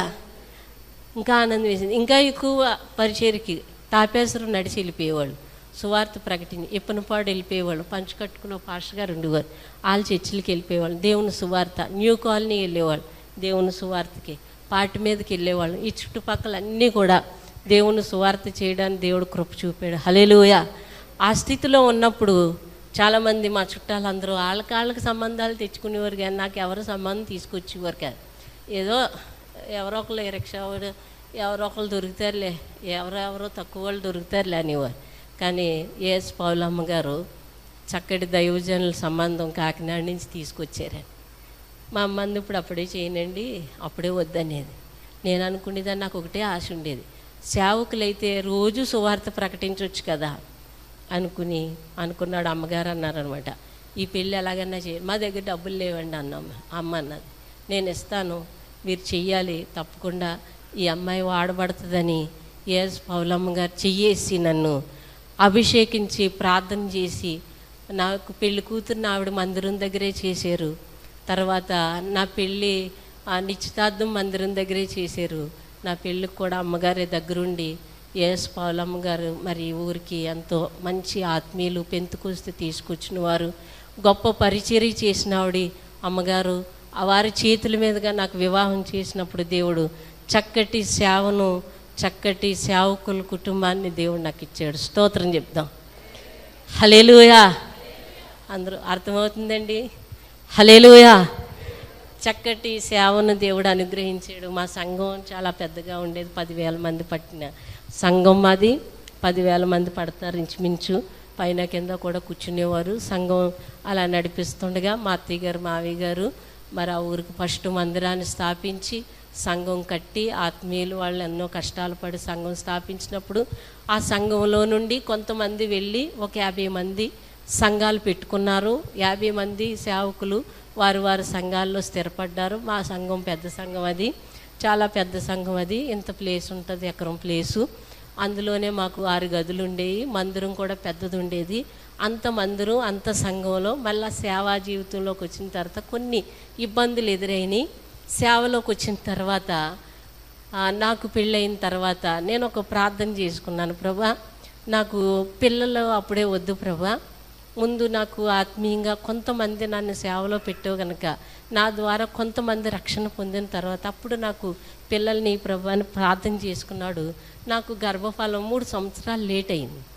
ఈలోగానే అందరూ ఉంటారు కదా, వాళ్ళు ఎలాగైతే కొన్ని బహుమతులు వచ్చినాయి. మళ్ళా పిల్లలు లేరు, ఇంత ప్రార్థన అంటుంది, అంత అలా అంటుంది, ఇలా అంటుంది అని అలా ఇలా కొన్ని మాటలు అన్నాడు. ఒక అమ్మాయి మెచ్యూర్ అయితే కూర్చోబెట్టారు, దైవజనరాలు కదని నన్ను కూడా కూర్చోబెట్టారు. ఒక ఆవిడ వచ్చి, మా ఇంట్లో బంధువులు ఆవిడే, నువ్వు కూర్చోవడానికి వీల్లేదు, నీకు పిల్లలు లేరని అందరిలో లేపేశారు. లేపేసిన తర్వాత ప్రభు అన్నాడు అనమాట, నిన్ను ఎవరో అవమానపరిచినా నేను అది తట్టుకోలేను, నువ్వు ఊరుకుంటావు కానీ నేను తట్టుకోలేను, నీకు గర్భఫలం ఇస్తాను, నువ్వు నెల తప్పుతావు, నీకు నేను బిడ్డని ఇస్తాను, కుమార్తెని ఇస్తాను, నా పరిచర్య చేస్తుందని దేవుడు దర్శనమిచ్చి పాపనివ్వడం జరిగిందండి. హల్లెలూయా. తర్వాత దేవుడు బాబుని ఇస్తున్నానని చెప్పి నాకు బాబును కూడా దేవుడు ఇచ్చాడు, 2 బిడ్డలను దేవుడు ఇచ్చాడు. నాకు గర్భఫలం ఇవ్వలేని ముందు 3 సంవత్సరాల్లోగా ఒక 15 మంది యవ్వన పిల్లలు వస్తువులతో ఉండేవారు, లోకానుసారంగా ఉండేవాళ్ళు, వాళ్ళందరూ కూడా దేవుని వాక్యం చేత మార్చబడి రక్షణ పొందారండి. యవ్వనస్తులు ఒకేసారి యవ్వనస్తులు ఒక 50 మంది బాప్తిసం పొందారు. మొన్న ఆదివారం మాకు ఉపవాస కూడికలు ముగించాం. శుక్రవారం శనివారం 3 గంటలకి 30 మంది బాప్తీసాలు తీసుకున్నారు. జనవరి కూడా తీసుకుంటారు. దేవుడు రక్షణ పంట సంఘంలో ఇస్తున్నాడు. హల్లెలూయా. దేవుడు 2 బిడ్డలని దేవుడు ఇచ్చాడు, బిడ్డలను దేవుడు వాడుకుంటున్నారు. అలాగే సంఘం విషయంలో మందిరం అలా నడుస్తుండగా, సేవ అలా నడుస్తుండగా మా చర్చిలో సంఘ పెద్దలు మా మందిరాన్ని తీసేసుకున్నారు. 50 సంవత్సరాల నుంచి అక్కడే కష్టపడి పరిచర్య చేసాం. ఎకరం స్థలం, పెద్ద మందిరం, వాళ్ళు మీతో కలిసి మేము ఉంటాం అన్నారు. అలాగే ఇద్దరు కలిసి ఉండడానికి అవదని మేము అన్నప్పుడు బయటకు వచ్చేసాం. మేము కట్టుబట్టలతో అనుకోకుండా మరి బయటికి పంపించేసినప్పుడు అంతా విడిచిపెట్టేసి, ఎవరిదో ఒక రేకు షెడ్ ఉంటే అది ఎక్కడో తుప్పల్లో ఉండేది, కట్టుబట్టలతో వచ్చేసాం. ఊరందరూ కూడా చాలా ఏడ్చారు, కన్నీరు కార్చారు, ప్రార్థన చేశారు. ఒక 10 సంవత్సరాల క్రితం అనమాట. అంత మందిరాన్ని, అంత ఆస్తిని అంతా విడిచిపెట్టేసి కట్టుబట్టలతో వచ్చినప్పుడు దేవుడు మమ్మల్ని చూశాడండి. హల్లెలూయా. ఆ మందిరం విడిచిపెట్టి వచ్చేసినప్పుడు చాలామంది అన్నారు, మీ పరిస్థితి ఏంటి ఇలాగైపోయింది, అయ్యో అయ్యో అనేవారు. గాల్లో దీపం అయిపోయిందే, ఎటు కాకుండా అయిపోయారు. ఆ మందిరంలో ఉండలేకపోయారు, ఇటు బయటకు వచ్చేసారు. మీ జీవితంలో మందిరం కట్టుకోలేరు. ఇంకా ఎంత ప్లేసు, అంత ప్లేస్ ఎక్కడ మీ జీవితంలో సంపాదించగలరు, ఎక్కడ మీరు మందిరాన్ని కట్టగలరు? ఈ రోజుల్లో గేటే కొనలేకపోతున్నాం. ఇలాగైపోయింది ఏంటి మీ పరిస్థితి? అక్కడ 2000 మంది ఉండేవారు, ఇప్పుడు మీకు కూడా ఎవరు రారు అని అంటే, ఆ చిన్న రేకుల షెడ్లోనే చిన్న బరకం వేసి ఆరాధన పెడుతున్నామండి. ఆరాధన పెడతా ఉంటే ఇంకా వచ్చారు, ఇంకా వచ్చారు, ఇంకా జనం వచ్చేస్తున్నారు. ఆ ఊరికి వాళ్ళేమో పెద్దలు, వాళ్ళే కుళాయిలు ఇప్పించాలి, వాళ్ళే ఇల్లు లోన్లు ఇప్పించాలి, వాళ్ళే ఇల్లు స్థలాలు ఇప్పించాలి, వాళ్ళే తగులు చెప్పాలి. మాకైతే ఏమీ చెప్పడం రాదు, ఏమీ డబ్బు లేదు వాళ్ళకి ఇవ్వడానికి. అంత వాళ్ళు చేస్తేనే వాళ్ళకి మేలు అనమాట. వాళ్ళందరూ వాళ్ళ బంధువులే, ఎవరూ రారనుకున్నాం. చిన్నగా పాకేసి ఆ పాకలో ఉండి అలాగే వేస్తుంటే ఒక సాపేసాం, ఒక బరకం వేసాం, నిండిపోతుంది. అలాగ 500 మంది వచ్చేసారండి. ఇంకా లాభం లేదని టెంట్ వేసాం, రోడ్డు మీద కుర్చీలు వేసాం, రాళ్ళు, అలాగే 500 మంది వచ్చేసారండి. హల్లెలూయా. మేము అసలు ఎవరు రారు, ఇంకా ఎంతోమంది రారు, గొడవలు ఒకటి అయిపోయినాయి, అలాగ అనుకున్నాం. కానీ కోర్టులు కేసి స్టేషన్ల చుట్టూ తిరిగి గొడవలు పెట్టుకుంటే ఆ మందిరం మందే గనక మనకు రావచ్చు. కానీ దేవుడు అన్నాడు కదా, సమాధానమునకు ఆయన ఏంటంట కర్త. దేవుని వాక్యం మనం నిలబడి చెప్పాలంటే గొడవలో పెట్టుకునేలా మేము వాక్యం చెప్పలేము. ఎప్పుడు ఎలా ఉండాలండి? ప్రశాంతంగా ఉండాలి. అవసరమైతే మనకు కలిగింది వదిలేసైనా సరే, ఉన్న 4 రోజులైనా అన్నం వస్త్రం ఉండి ప్రశాంతంగా దేవుని వాక్యం చెప్పుకుంటే అదే మనకు చాలు అనుకుని అందరూ అన్నారు, అదేంటి మీరేంటి ఎలా వదిలేసుకుంటారు? లేదు, దేవుడు వదిలేయమన్నారు, వదిలేయడమే. అందులో ఏది తెచ్చుకోదు అన్నాడు దేవుడు. ఒక ఆయన పాపం అప్పుడే సౌండ్ కొన్నాడు 80,000 ఎట్టి, నా సౌండ్ తెచ్చుకుంటాను అన్నాడు. ఒక ఆయన పాపం ఏ కాగులే కొన్నారు సామాన్లు. మా చర్చిలో వంట సామాన్లు కొనేసుకుంటారు, మా సామాన్లు మేము తెచ్చుకోండి. చీపురు పుల్లైనా దేవుడు తీసుకోవద్దు అన్నాడు. ఏది తెచ్చుకోలేదని అన్నీ వదిలేసి వచ్చేసాం. హల్లెలూయా. ఆ రేకుల షెడ్లో ఉండి అలా ప్రార్థనలు చేసి కన్నీరు కార్చి, చిన్నపిల్లలు, సండే స్కూల్ పిల్లలు అందరూ ఏడ్చేసేవారు, ఉపవాసాలు ఉండేవారు. ఎంత బాధపడిపోయేవారో. నేను ఆ ఇంట్లోంచి వస్తా లాస్ట్గా నేను అడుగు తీసి బయటెట్టినాడు, బైబిల్ పట్టుకుని వచ్చేసానండి. దేవుడు అన్నాడు అనమాట, ఊరికే నిలబడు, నేను నీ పక్షాన్ని గొప్ప కార్యాలు చేస్తానన్నాడు. స్తోత్రం చెప్దాం. వచ్చేసాం. దేవుడు మంచి మందిరాన్ని దేవుడు ఇప్పుడు ఇచ్చాడండి. హల్లెలూయా. చాలా పెద్ద మందిరాన్ని దేవుడు ఇచ్చాడు. ఇప్పుడు కూడా చాలామంది పడతారు, 1000 మంది పడతారు, 2 ఆరాధనలు జరుగుతాయి, 2000 మంది వరకు జనాలు ఉంటారు. పెద్ద ఇల్లు దేవుడు ఇచ్చాడండి. ఇంకేంత ఇల్లు ఉంటుంది, చాలా పెద్ద ఇల్లు దేవుడు ఇచ్చాడు, పెద్ద మందిరాన్ని దేవుడు ఇచ్చాడు. మా సంఘ విశ్వాసులు నన్ను చాలా ప్రేమిస్తారు. చాలా మొన్న పోయిన డిసెంబర్లో నేను పడిపోయాను అనమాట. కాలు 2 ముక్కల కింద ఇరిగిపోయింది, తొడ దగ్గర ఇరిగిపోతే ఆపరేషన్ అయింది. అయితే నన్ను చాలా బాగా చూసేవారు. 3 నెలలు నా దగ్గరే పడుకుని ఉండి ఆత్మీయంగా దేవుడు ఇచ్చిన పిల్లలు ఆదరిస్తూ, సంఘం ఉపవాసాలు ఉండి ప్రార్థన చేస్తూ, అనేక మంది పెద్దవాళ్ళు ముసలి వాళ్ళు ఏడుస్తారు, ప్రార్థన చేస్తారు. 1000 మంది వచ్చేసుకోరు హాస్పిటల్కి. ఆ డాక్టర్ ఆశ్చర్యపోయారు. నా నిమిత్తమే నువ్వు ఎవరినైనా విడిచిపెడితే అనేక మందిని దేవుడు ఏమిస్తాడంట, మనకి అనేక మందిని ఆత్మీయుల్ని దేవుడు ఇస్తాడంట. హల్లెలూయా. మా అమ్మగారు కూడా ఎక్కువ ప్రార్థన చేసేదండి. ఆవిడ 4-5 గంటలు ఎప్పుడు మోకాళ్ళు వేసి దేవుని మందిరంలో ప్రార్థనలు చేయడమే. తల్లి ప్రార్థన బిడ్డలను దేవుడు ఏం చేస్తాడంట, వాడుకుంటాడంట. ఒక తల్లిగా మనం ఏకోజామున లేచి ఏం చేయాలంట? ప్రార్థన చేయాలి. ఒక వాక్యం ఉంటుంది చూడండి, కీర్తనలు 63:1 ఉంటుంది. దేవా వేకోనే నిన్ను 63లో కీర్తనలో, దేవా నా దేవుడవు నీవే వేకువనే నిన్ను వెతుకుదును, నీ బలమును నీ ప్రభావమును చూడవలెనని పరిశుద్ధాలయమందు నేనెంతో ఆశతో నీ తట్టు కనిపెట్టి ఉన్నాను. చాలమ్మా, హల్లెలూయా. ఎప్పుడు వెతుకుతాను నేను నిన్ను?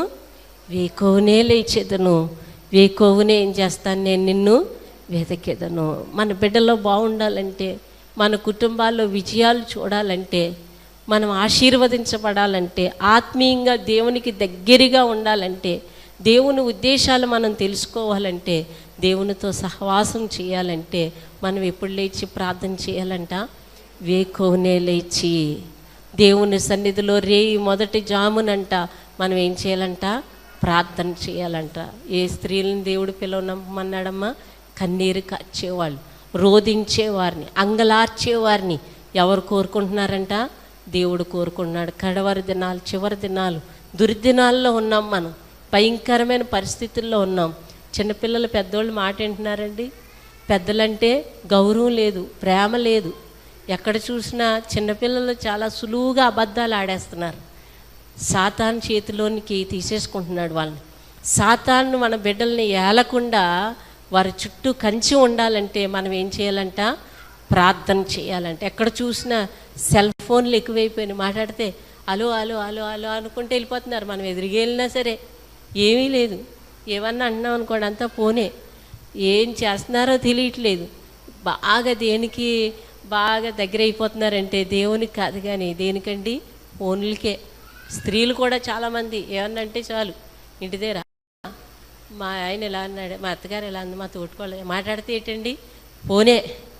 మనం మొదటిగా ఎవరు చెప్పాలంటే మన కష్టం రాగానే, ప్రభువా నా కుటుంబాన్ని ఎలా కట్టుకోవాలని నీ జ్ఞానమే తండ్రి, ఓర్పుని తండ్రి, సహనమే తండ్రి. ఎవరన్నా ఏమన్నంటే మనం అరిగిపోతాం. మా ఇంట్లో కొంతమంది అంటారు, నేను మాట అంటే పండు అంటాడు. అంటే నువ్వు లూసిఫర్వేనమాట. మనలో ఏముండకూడదంటే దేవుడు దేన్ని క్షమించటట? గర్వాన్ని క్షమించట అనమాట. మనలో వినయం ఉండాలి, తగ్గింపు ఉండాలి, దేవుని సన్నిధిలో వంగిపోయి మనం ఉండాలంట. హల్లెలూయా. ఎవరన్నా ఏమన్నంటే అరిగిపోం, ఓచుకుంటే మనం సాత్వికులంట దేన్ని స్వతంత్రించుకుంటారంట? భూలోకాన్ని ఆ నిమిషం మౌనంగా ఉండు, ఆ నిమిషం శిరస్సు ఉంచుకో, ఆ నిమిషం మనసులో కృతజ్ఞతాస్తుతులు చెల్లించు. దేవుడు నిన్ను హెచ్చిస్తాడు. హల్లెలూయా. మన దేవుడు మన తలను ఏం చేసే దేవుడంట? పైకెత్తే దేవుడంట. తగ్గించుకున్న వారు ఏమైపోతారంట? హెచ్చించబడిపోతారంట. నీ జీవితంలో ఇంకా దేవుడు నిన్ను పై స్థానంలో పెట్టట్లేదంటే ఇంకా నా మనలో ఏమున్నట్టంట? కొమ్ములు ఉంటాయంట కొంతమందికి. గర్వం అనమాట. కొంచెం కలిగినప్పుడు పట్టుకోలేము. కొంచెం ఉందంటే మనుషులకు దొరకరాలు, మాట్లాడరు, ప్రైజ్లాడ అంటారు అంతే. దేవుడు అంటాడు కదా, ఆయనను ప్రేమించేవాళ్ళు, ఆయన్ను ఆరాధించేవారంట, ఆయనతో కలిసి ఉన్నవారంట ఎప్పుడు ఎలా ఉంటారో తెలుసా? దీన మనస్సు కలిగి ఉంటారంట. హల్లెలూయా. ముఖం చూస్తేనే దీనత్వం కనబడుతుంది. ఒక్కొక్కరు ముఖం చూస్తే వీళ్ళకి చాలా గేర్ అనుకుంటానే అంటారు. దేవుణ్ణి కలిగిన మనం ముఖాలు చూసినప్పుడు ఎవరు స్వరూపం చూడాలంట? దేవుని స్వరూపం చూడాలి. మాటలో కానీ, ప్రవర్తనలో కానీ, మన క్రియలో కానీ ఎవరు కనబడాలంట? మనల్ని చూసిన వారికి దేవుడే కనబడాలంట. హల్లెలూయా. మన దేవుళ్ళ సాయం చేసామంటారు. అంటే మనలో ఎవరు కనిపించాలి చెప్పండి? దేవుడు కనబడాలి. హల్లెలూయా. దేవుడు పెద్ద మందిరాన్ని ఇచ్చాడు, గృహాన్ని ఇచ్చాడు. దేవుని పరిచర్యలో దేవుడు మా కుటుంబాన్ని దేవుడు వాడుకుంటున్నాడు, సంఘ బిడ్డలను దేవుడు దీవిస్తున్నాడు. ఇంతగా దీవించడానికి కారణం ఏంటో తెలుసా? దేవుడు వదలమన్నవి వదలాలి, అనగమన్నప్పుడు అనగాలి, వంగిపోమన్నప్పుడు వంగిపోవాలి. మరి మా మందిరం తీసుకున్నారు కదా, వాళ్ళతో మీరు మాట్లాడరండి అని అడగొచ్చు. మీరు అడగకపోయినా నేను చెప్తాను, నాకు అవసరం. ఇక్కడ మందిరం తీసుకున్న వెంటనే మేము మాట్లాడేసాం వాళ్ళతో. మా ఇంటికి వస్తారు, భోజనం పెడతాం, కానుకిస్తాం, కలిసిపోయి ఉంటామండి మేము. మనకి ఏం ఉండకూడదు తెలుసా? శత్రువులు అనేది ఉండకూడదు. మీకు ఎవరైనా శత్రువులు ఉన్నారా? సైతాను కూడా తప్ప ఏ శత్రువులు మనుషులు మనకి ఉండకూడదు. హల్లెలూయా. అందరూ మనోళ్ళే. వాళ్ళలో తిట్టినా మనకి ఏం ఉండకూడదు తెలుసా? సిగ్గు అనేది మన మొఖాలకి ఉండకూడదు. హల్లెలూయా. ఎందుకు ఉండకూడదో తెలుసా? దేవుడు మనల్ని ఆశీర్వదించాలి కనుక. హల్లెలూయా. పౌరుషం అనేది మనకి వాళ్ళ గడప నేను తొక్కనండి, మా గడపాలు తొక్కదు వాళ్ళ గడప. అందుకే ఇప్పుడు గడపలే లేవు. ఇంకా పౌరుషం అంటే మాట ఉచ్చరించడానికి కూడా మనం ఇష్టపడకూడదు. దేవుణ్ణి మనం ప్రేమిస్తే సర్వాధికారము కలిగిన దేవుడు, సర్వశక్తి కలిగిన దేవుడు, ఆకాశ మహాకాశములు పట్టజాలని దేవుడే ఆయనలో ఎంత కూడా ఏం చూపలేదంట, గర్వంగా మాట్లాడలేదంట. గడ్డం పీకేవారికంట ఆయన ముఖాన్ని అప్పగించేసుకున్నాడంట. ఉమ్ములూసేవారికంట ఆయన ముఖాన్ని చాటు చేసుకోలేదంట. ఆయన పిడిగుద్దులు గుద్దినప్పుడు కూడా ఆయన వాళ్ళని ఏమీ అనలేదంట. సొగసైనను స్వరూపమైనను రూపమైనను లేకుండా పచ్చి మాంసపు ముద్దవలే ఆయన మన కొరకు ఏం చేయబడ్డాడంట? నలగగొట్టబడ్డాడంట. అయినా సరే వీరు ఏం చేస్తున్నారో వీరికి తెలియదు. అంత తగ్గింపు, అంత ఓర్పు, అంత సహనము, అంత గొప్ప దేవుడై ఉండి పలికినప్పుడు నీకు రోషం అవసరమా? పొగరు అవసరమా? గీరమాటలు అవసరమా? మనం ఇంకెంత తగ్గించుకోవాలి? మనల్ని చూసిన వారు ఎవరిని చూడాలంట? ఆయనను చూడాలంట. హల్లెలూయా. ఈ దినానికి కూడా ఎవ్వరూ శత్రువులు ఉండరండి. ఎవరు ఏం తీసుకున్నా, ఏం పట్టుకెళ్ళిపోయినా, ఏం అనుకున్నా మనకి ఎన్నవాళ్ళు లేనట్టే. అది అలా మాయాలోకం కాదు, ప్రేమలోకం. ఆయన మనల్ని ప్రేమిస్తున్నాడు కనుక, ఆయన ప్రేమతో నింపబడి ఉండిపోయాం కనుక ఎవరు ఏమన్నా సరే పట్టించుకునేదే లేదు. హల్లెలూయా. ఒకసారి అందరూ ఏడ్చేస్తున్నారనమాట. అయ్యో, అంత మందిరాన్ని వదిలేసారా, అంత కష్టపడ్డారు, అంత సేవ చేశారు, ఇల్లు లేకుండా అయిపోయింది. 6 గదులు ఇల్లు, అది ఒక్క గదిలో సర్దుకోమంటే ఎలా ఉంటుందండి సామాను? 6 గదులు ఇంట్లో, ఒక గదిలో మంచం మీద, మంచాల కింద, ఫ్రిడ్జ్లోని పెట్టుకునేవాళ్ళం సామాను. మా బట్టలు పెట్టుకుని కబోర్డ్స్ ఏంటంటే అన్నం వండుకుని పాత్రల్లో పెట్టుకునేవాళ్ళం. చాలా ఇదేదను వర్షం మాదే. మేము చర్చిలోంచి రాగానే పెద్ద తుఫాన్లు, అప్పుడే రేకులందరూ పడిపోయి రేకు పడిపోద్ది అనుకునేదాన్ని, కానీ పడేది కాదు. అందరు గోడలు పడిపోయి అక్కడ పాపం గోడ పడిపోద్దేమో, సిమెంట్ గోడ అనుకునేవాళ్ళు. కానీ దేవుడు అంటాడు, జలములలో పడి వెళ్ళినా ఏమవుదు, అవి నీ మీదకి ఏమి రావు. ఏది నీకు ఏమనిపించదు, కష్టం అనిపించదు. దేవుడు నీతో ఉంటే. చాలా భయాల మధ్యలో ఉన్నాడు, భయం అనిపించేది కాదు. కష్టం మధ్యలో ఉన్నాడు, కష్టం అనిపించేది కాదు. వేదన వచ్చేది కాదు, దుఃఖం వచ్చేది కాదు. ఒకటే భారం, దేవా నిన్ను ఆరాధించుకోవడానికి మందిరం కావాలి. గూడి చేతులు ఉన్నాం, వర్షానికి తడుస్తున్నాం, ఎండకి ఎండుతున్నాం, రాళ్ళల్లో ఉంటున్నారు ప్రభా మా బిడ్డలో, ఒక మందిరం ఏ తండ్రి. అదే ప్రార్థన చేసుకునేవాళ్ళు. చాలా కష్టమైన పరిస్థితుల్లో కొంతమంది ఓదార్చడానికి వచ్చారు. అన్నం తినేవారు కాదు వాళ్ళు, మేము బాగానే తినేవాళ్ళు. వాళ్ళు మమ్మల్ని కానీ వాళ్ళు ఏమన్నా చేసేస్తారేమో అని పాపం రాత్రులు మాకు కాపలాకు ఒక 50 మంది పడుకునేవారు. అంటే అవతల వాళ్ళు కొంచెం మంచిగా ఉండేవారు కాదు, ఏమన్నా చేసేస్తారేమో వెళ్ళని పడుకోవడానికి వచ్చేవారు, ఓదార్చడానికి వచ్చేవారు. అప్పుడు నేను అనుకునేదాన్ని, నాకు ఏ స్పర్శ ఉండట్లేదేటి, ఓ బాధ అనిపించట్లేదు, ఏడుపు అనిపించట్లేదు. జానడ స్థలం పోతే నిద్రపోతారండి ఎవరైనా? అది ఇంచుమించు ఒక 5 కోట్లు ఉండొచ్చు. ఒక 10,000 పోయినాయి అంటే ఆ మనిషి నిద్ర వద్దా రాత్రి? 5 కోట్లు ఉంటుందండి. మెయిన్ రోడ్లో నాది ఎకరం స్థలం, మందిరం పెద్దది, ఇల్లు పెద్దది. ఏమో ఉజ్జాయింపుకి చెప్తున్నాను నేను, ఇంకెక్కువ ఉండొచ్చు. 10,000 పోతే ఎవరైనా నిద్రపోతారా? ముక్కు పొడకు పడిపోతే ఆ మనిషి ఇంక చూసుకోండి, అన్నం తింది ఏం తింది, 3వ రోజు తినేదిలేండి, ఎలా పడితే అలాగ అయిపోతుంది. వాళ్ళందరూ ఓదార్చేవారు. మాకేమనిపించట్లేదు ఏంటి ప్రభా, నాకేమనిపించట్లేదు ఏంటంటే, అప్పుడు దేవుడిని అడిగాను, నాకు ఏమనిపించట్లేదు ఏంటి అంటే, అప్పుడు దేవుడు అన్నాడు, ఒక దర్శనం చూపించాడండి. ఒక బిడ్డను భుజం మీద వేసుకుని తల్లి ఇలా ఊరుకోబెడుతుంది అనమాట. ఎంత ఏడుపు గొక్క పెట్టినవాడు అలా ఆగిపోతాడు ఏడడం. ఎందుకు ఏడలేదంటే, నువ్వు జోకెట్టావు కదా ప్రభా, అందుకే ఏడుపు రాలేదు. ఆ బిడ్డను ఎత్తుకుని నడిచినప్పుడు ఈ బిడ్డకి అలసట రావట్లేదు, నడిచిన ఆయనకి అలసట వస్తుంది.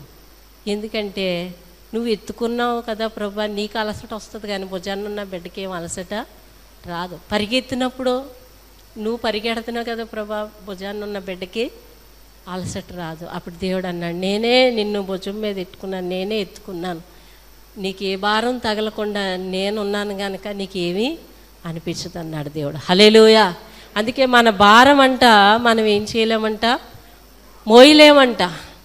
మన భారం ఎవరి మీద మోపాలట, దేవుని మీద మోపాలంట. మన భారం మనం మోయలేము, మనం ఆలోచించినా ఏవీ చేయలేము. ఒక నల్లింటికి పట్టుకుని తెల్లింటికి అవ్వమని రేపు ఈ టైం దాకా కూర్చుని తపస్సు చేసినా కనీసం నల్ల వెంట్రుకి ఏమవుదంట, తెల్ల వెంట్రు. అయినా ఆలోచనలు ఎన్నో ఏం చేసుకుంటావు ఆలోచించి. మన భారం అంతా ఎవరి మీద వేయాలంట, దేవుని మీద వేయాలి. హల్లెలూయా. దేవుని మీద మన భారం వేసినప్పుడు దేవుడు మన జీవితంలో అద్భుతాలు చేస్తాడు. మన దేవుడి పేరు ఏంటి చెప్పండి? ఆశ్చర్యకరుడు, ఆలోచన కర్త, బలవంతుడైన దేవుడు, నిత్యుడగు తండ్రి. ఆయన ఆశ్చర్య కార్యములు చేసేవాడు, అద్భుతాలు చేసేవాడు. ఆయన మంచి దేవుడు. హల్లెలూయా. మన జీవితంలో దేవుడు ఏ కార్యాలు చేసేవాడంట? ఆశ్చర్య కార్యములు చేసేవాడంట. హల్లెలూయా. మన జీవితంలో దేవుడు ఏం చేసే దేవుడంట? అద్భుతాలు చేసేవాడంట. మన కన్నులకు ఏమి కలిగించే కార్యాలు చేస్తాడంటే దేవుడు? ఆశ్చర్యం కలిగించే కార్యాలు. పాస్టర్ గారు మేము ఎప్పుడు కలుసుకున్నా మనుషులు ఘనత కాదు, కానీ మేము అనుకుంటాం అనమాట, దేవుడే కదండి మనల్ని ఎలా దీవించాడు. ఒకప్పుడు మనకి ఏముండేది కాదు, ఎవరి కార్యాల గురించి చెప్పుకుంటాం. మనం కలిసినప్పుడంట ఎవరిని మహింపరచాలి చెప్పండి? దేవుణ్ణి మహింపరచాలి. ఇద్దరు కానీ కలిసారనుకో, కొంతమంది అందరినీ కడిగేసుకుంటూ ఉంటారు అనమాట, అందరి గురించి మాట్లాడుకుంటూ ఉంటారు. దేవుని పిల్లలంటే ఇద్దరు కలిసినప్పుడు ఎవరి గురించి మాట్లాడుకోవాలి? దేవుని గురించి. హల్లెలూయా. నీ ఆయుష్ ఎంతకాలమో మనకు తెలియదు, కానీ దేవుని పనుల్లో మనం ఏముండాలంట? ముందుగా ఉండాలంట. మా చర్చిలో యవన పిల్లలు ఉంటారు, చక్కగా క్వైర్ సాంగ్స్ పాడతారు. ఇంచుమించు 100-200 మంది యవన పిల్లలు ఉండొచ్చు. తెల్లబట్టలో ఇంకో రంగు 4-5 రంగులు కొనుక్కున్నారు వాళ్ళని. యవనస్తులు ఏం చేసుకోవాలి? ఒకరికొకరు ప్రోత్సహించుకోవాలి. వీళ్ళు ఏం చేస్తారంటే పాటలు అనగానే 200 మంది 300 మంది అయిపోతారు. ఎలాగైపోయారంటే ఎక్కడెక్కడ ఉన్న ఫ్రెండ్స్ని అందరినీ తీసుకొచ్చేస్తారనమాట. మీరేం చేయాలి? దేవుని పనుల్లో ఫ్రెండ్స్ని ఏం చేయాలి? దేవుని మందిరానికి నడిపించాలి. సేవకులు మరి నిద్ర లేదు, టైఫాయిడ్ జ్వరం వచ్చింది పాస్టర్ గారు నిద్ర లేదు. వాళ్ళ బాధ అంతా నాకు అర్థమైపోతుంటుంది. ఎంత కష్టపడి ఈ మీటింగ్స్కి ఎందుకు పెడతారంటే మనం అందరం బలపడాలని ఖర్చు పెట్టి అన్నీ మానుకుని. మీరు ఎలా వెళ్ళిపోగానే అలా పడిపోవచ్చు టపేను అని. మేము కాళ్ళని పడుకొని మేము ఎప్పటికి వెళ్తాం అప్పుడు వరకాలు మాతో ఉండాలి. ఎంత కష్టపడి ఎందుకు పెడతారంటే మనం అందరం బలపడి. యవనస్తులు ముఖ్యంగా ఒకరినొకరు ఏం చేసుకోవాలి? ప్రోత్సహించుకోవాలి, మందిరానికి తీసుకురావాలి. మీరు చుట్టుపక్కల వాళ్ళని తీసుకురావాలి. కొంతమందికి మనం దేవుని మాటలో చెప్పాలి. మా ఈ ఊర్లోనే ఒక అమ్మాయి ఉంటుంది, సూర్య అని, కాంతం గారు వాళ్ళ కోళ్ళు. మేడ మీద బట్టలు ఎండబెట్టడానికి వెళ్ళి ఆ పక్క మేడ ఆవిడకి సువార్త ప్రకటించేసి మార్చేసిందంట. కింద మాట్లాడుకోనివ్వరు. ఏదో ఒకలాగా ఏం ప్రకటించాలి? సువార్త ప్రకటించాలి. ఈ సంఘం ఇంకా అభివృద్ధి పరచబడాలి, ఆశీర్వదించబడాలంటే మన నోట్లో నుండి ఎవరి గురించి పలకాలి? దేవుని గురించి మాట్లాడాలి, దేవుని గురించి పలకాలి.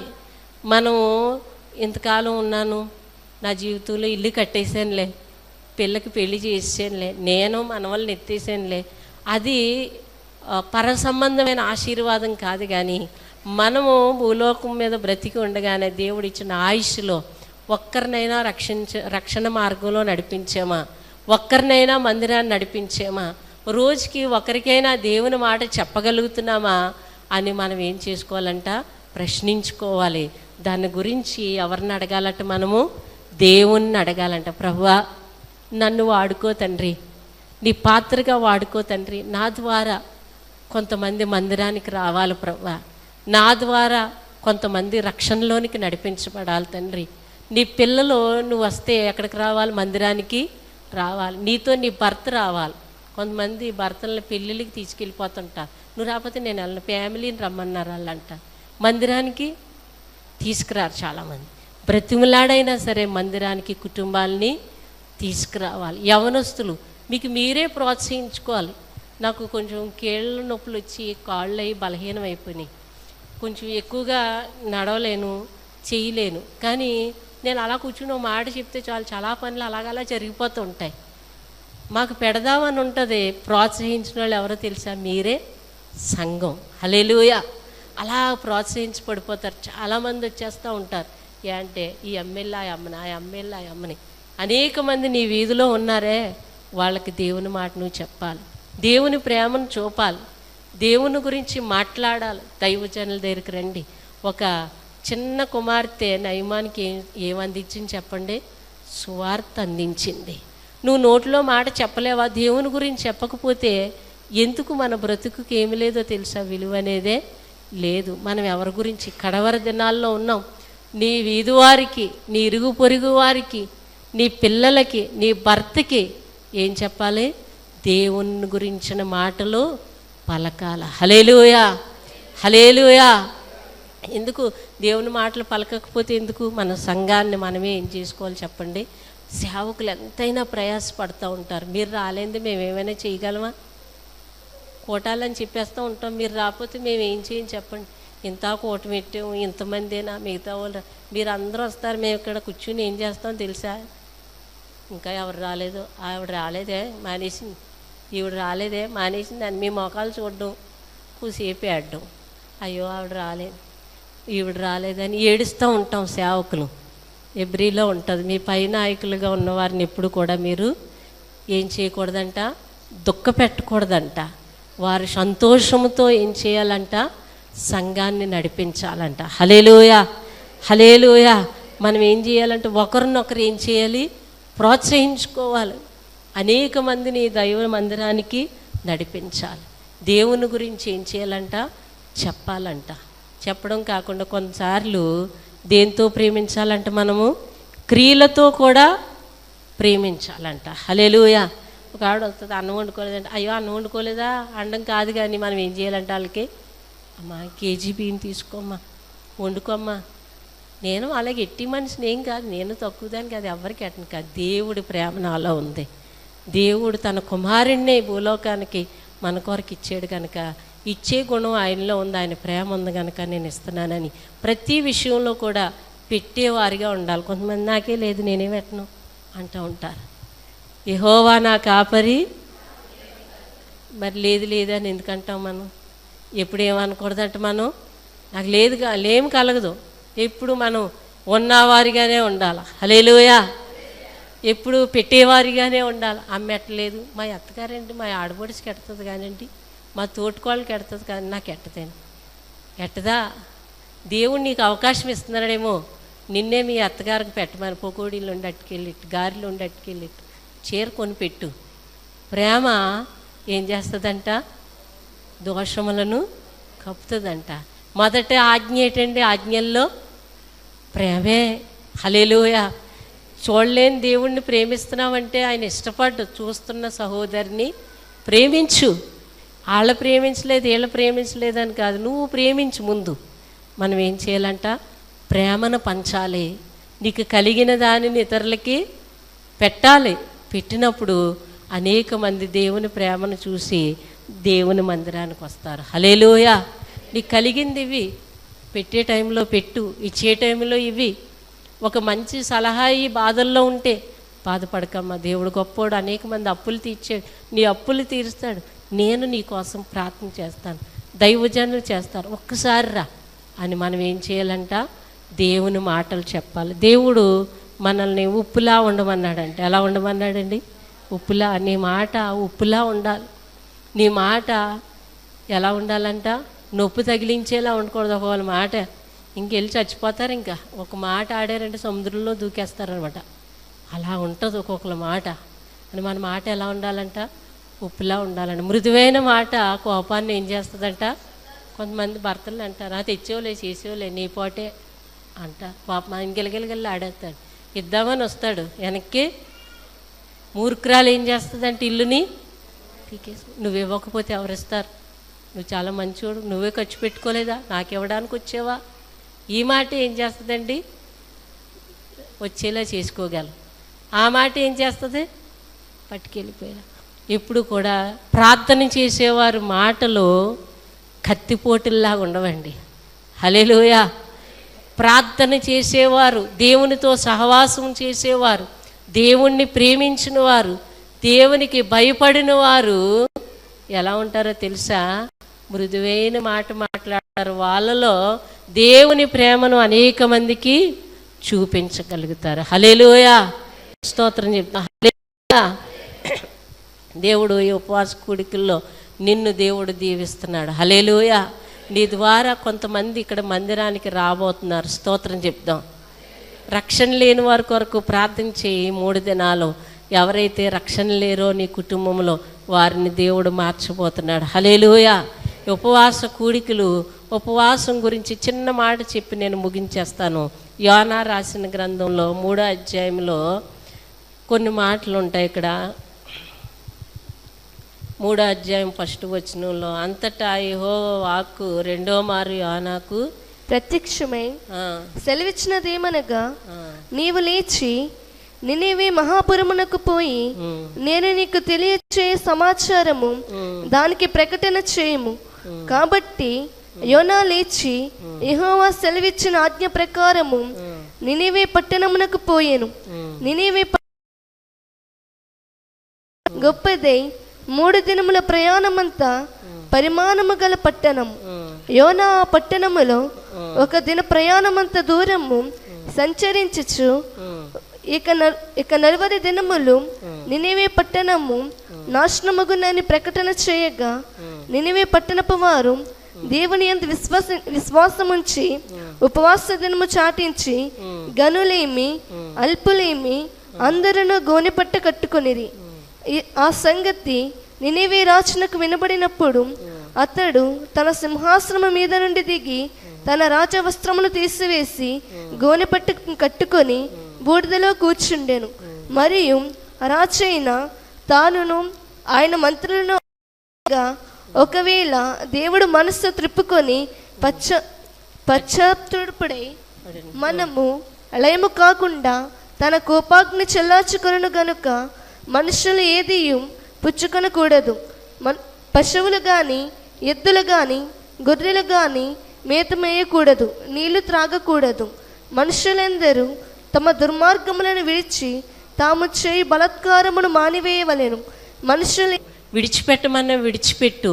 ఇంకా నూతన సంవత్సరం ఎన్ని రోజులు ఉందండి మనకు ముందు? 2 నెలలు ఎంతో ఉందన్నమాట. దేవుడు నీ జీవితంలో దేవుడు మేలు చేయబోతున్నాడు. హల్లెలూయా.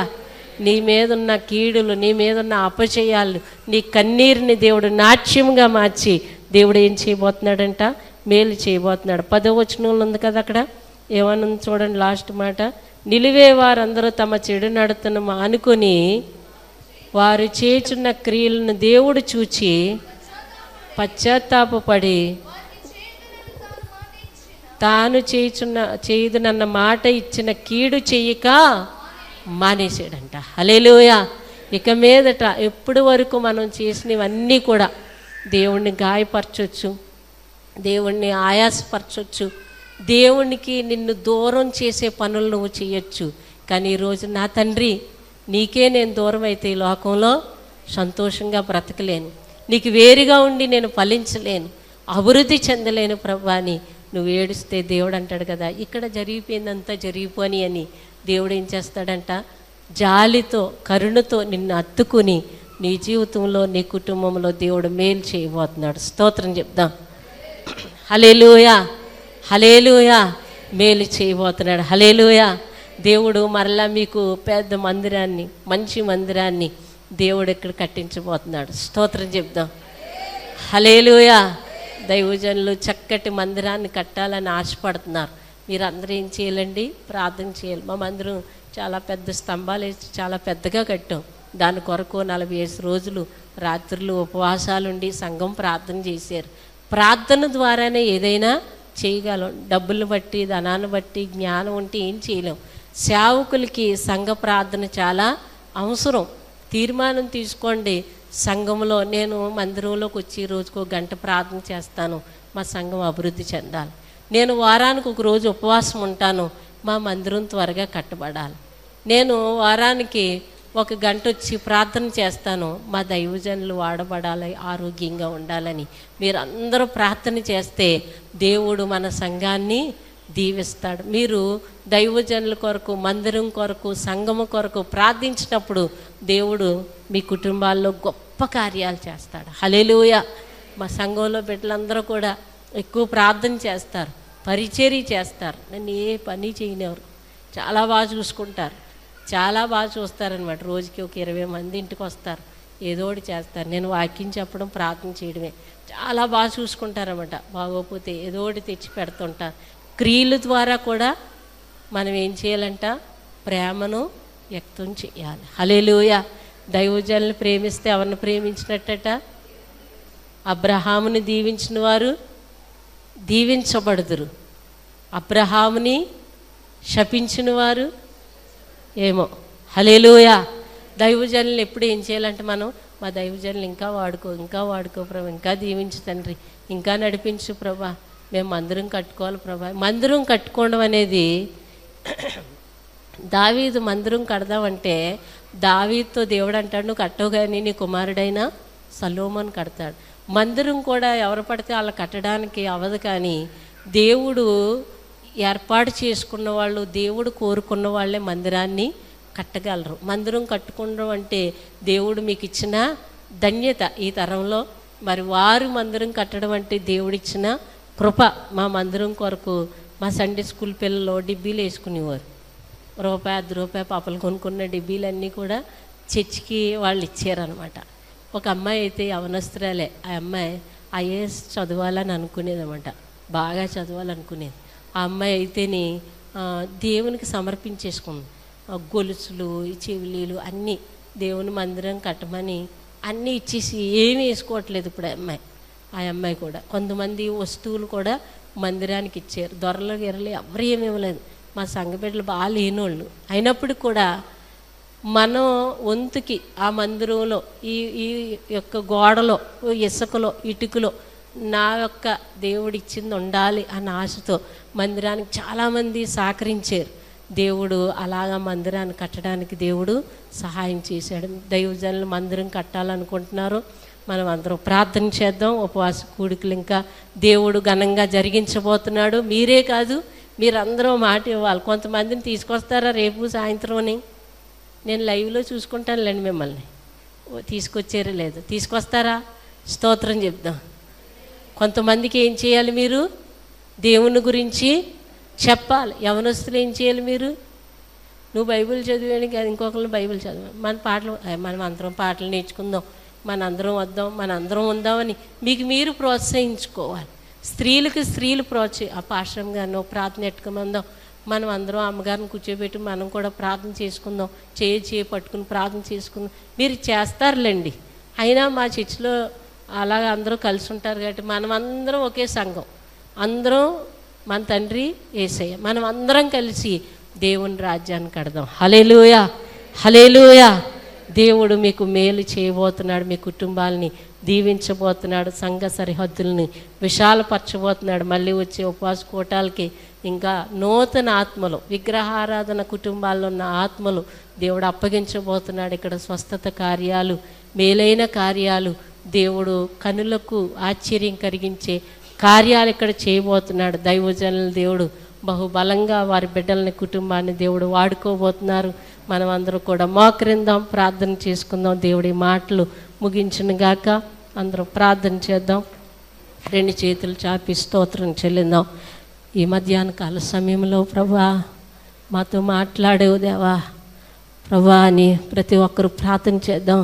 చేతులు చాపి ప్రార్థన చేద్దాం. నా యేసయ్య, నా రాజా, నా తండ్రి, నీకు వేరుగా ఉండి ఏమీ చేయలేం ప్రభా. నిలువే పట్టణస్థులు ప్రభా, వారు దుర్మార్గతను విడిచిపెట్టారు, వారు చెడునతను విడిచిపెట్టారు ప్రభా. ఉపవాసాలు ఉండి ప్రార్థన చేశారు దేవా. తండ్రి ప్రార్థన చేద్దాం. నువ్వు దేవుని చేతిలో వాడబడాలని దేవుడు కోరుకుంటున్నాడు. నువ్వు దేవుని పని చేయాలని దేవుడు కోరుకుంటున్నాడు. దేవుని పని నువ్వు చేస్తే నీ పని దేవుడు చేస్తాడు. సంఘములో నువ్వు వాడబడాలని దేవుడు కోరుకుంటున్నాడు. ఈ కడవరి దినాల్లో ఉన్నావు, ఆఖరి దినాల్లో ఉన్నావు. నువ్వు దేవుని పని చేయగలుగుతున్నావా? దేవుని కొరకు నిలబడగలుగుతున్నావా? అన్యజనుల దగ్గర సాక్షిగా ఉండగలుగుతున్నావా? దేవుని చిత్తమేటో నువ్వు తెలుసుకోగలుగుతున్నావా? దేవుడు నిన్ను ప్రేమిస్తున్నాడు. నువ్వు దేవునితో చెప్పగలవా? నేను నిన్ను ప్రేమిస్తానయ్యా, ఈ లోకం నాకు వద్దయ్యా, ఈ లోకం వద్దయ్యా, లోక కార్యములు నాకు వద్దయ్యా, లోక మనుషులతో సహవాసం వద్దయ్యా, లోకంతో స్నేహం వద్దయ్యా. ప్రభువా ప్రార్థించే, కోపముందా, ద్వేషముందా విడిచిపెట్టు. నీలో ప్రతి అపవిత్రతను విడిచిపెట్టు. కడుగు ప్రభువా, నీ పోలిక వలె నన్ను మార్చు తండ్రి. నీలా నన్ను మార్చండి యేసయ్యా, నీలా నన్ను మార్చండి యేసయ్యా. నా స్వరూపం మార్చు, నా క్రియలు మార్చు, నా తలంపులు మార్చు ప్రభువా అని ప్రార్థన చేయి. యేసయ్యా యేసయ్యా వందనాలు డాడీ, స్తోత్రాలు ప్రభువా. మంచి దేవానికి వందనాలు, గొప్ప దేవానికి స్తోత్రములు, సర్వశక్తిమంతుడా నీకు స్తోత్రములయ్యా.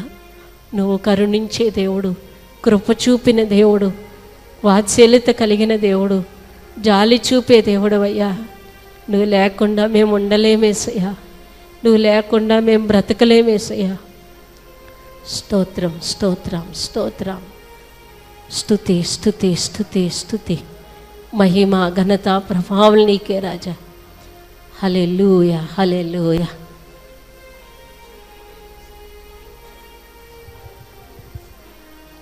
హల్లెలూయా హల్లెలూయా హల్లెలూయా హల్లెలూయా. స్తోత్రం దేవా, స్తుతులు తండ్రి. హృదయం ఎప్పు, పై పైకి ప్రార్థన కాదు, పెదవులతో కాదు, హృదయాంతరంగంలో నుండి యేసయ్యాను మరపెట్టు, యేసయ్యాను అడుగు. నీవు దేవునికి ఇష్టముగా ఉన్నావా? దేవునికి వాడబడే విధంగా నువ్వు ఉన్నావా? నీ క్రియల ద్వారా దేవుణ్ణి సంతోషపెడుతున్నావా? హృదయాంతరంగంలో నుండి ఒప్పుకో. ఈ 3 దినాల ఉపవాస కూడికలో ఒక ప్రత్యేకమైన తీర్మానంతో ఉండు, పట్టుదల కలిగి ప్రార్థించు. ఒక ప్రత్యేకమైన అభిషేకంతో నింపబడాలని దేవుడు కోరుకుంటున్నాడు.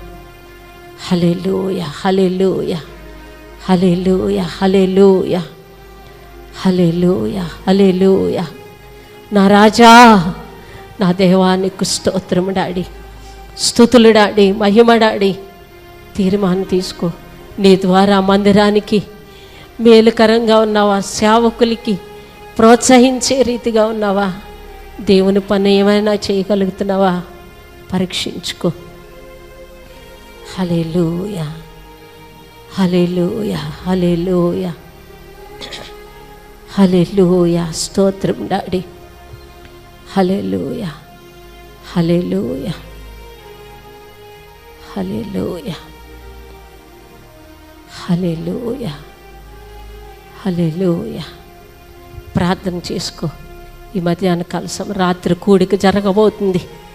దేవుడు దైవజనులు వాడుకోవాలని, ఈ 3 దినాలు దైవజనులు ప్రభు వాడుకోవాలని, అనేక మంది స్థలంలోనికి రావాలని, పాటల్లో వాక్యములో దేవుడే ఉండి నడిపించాలని ప్రార్థన చేయి.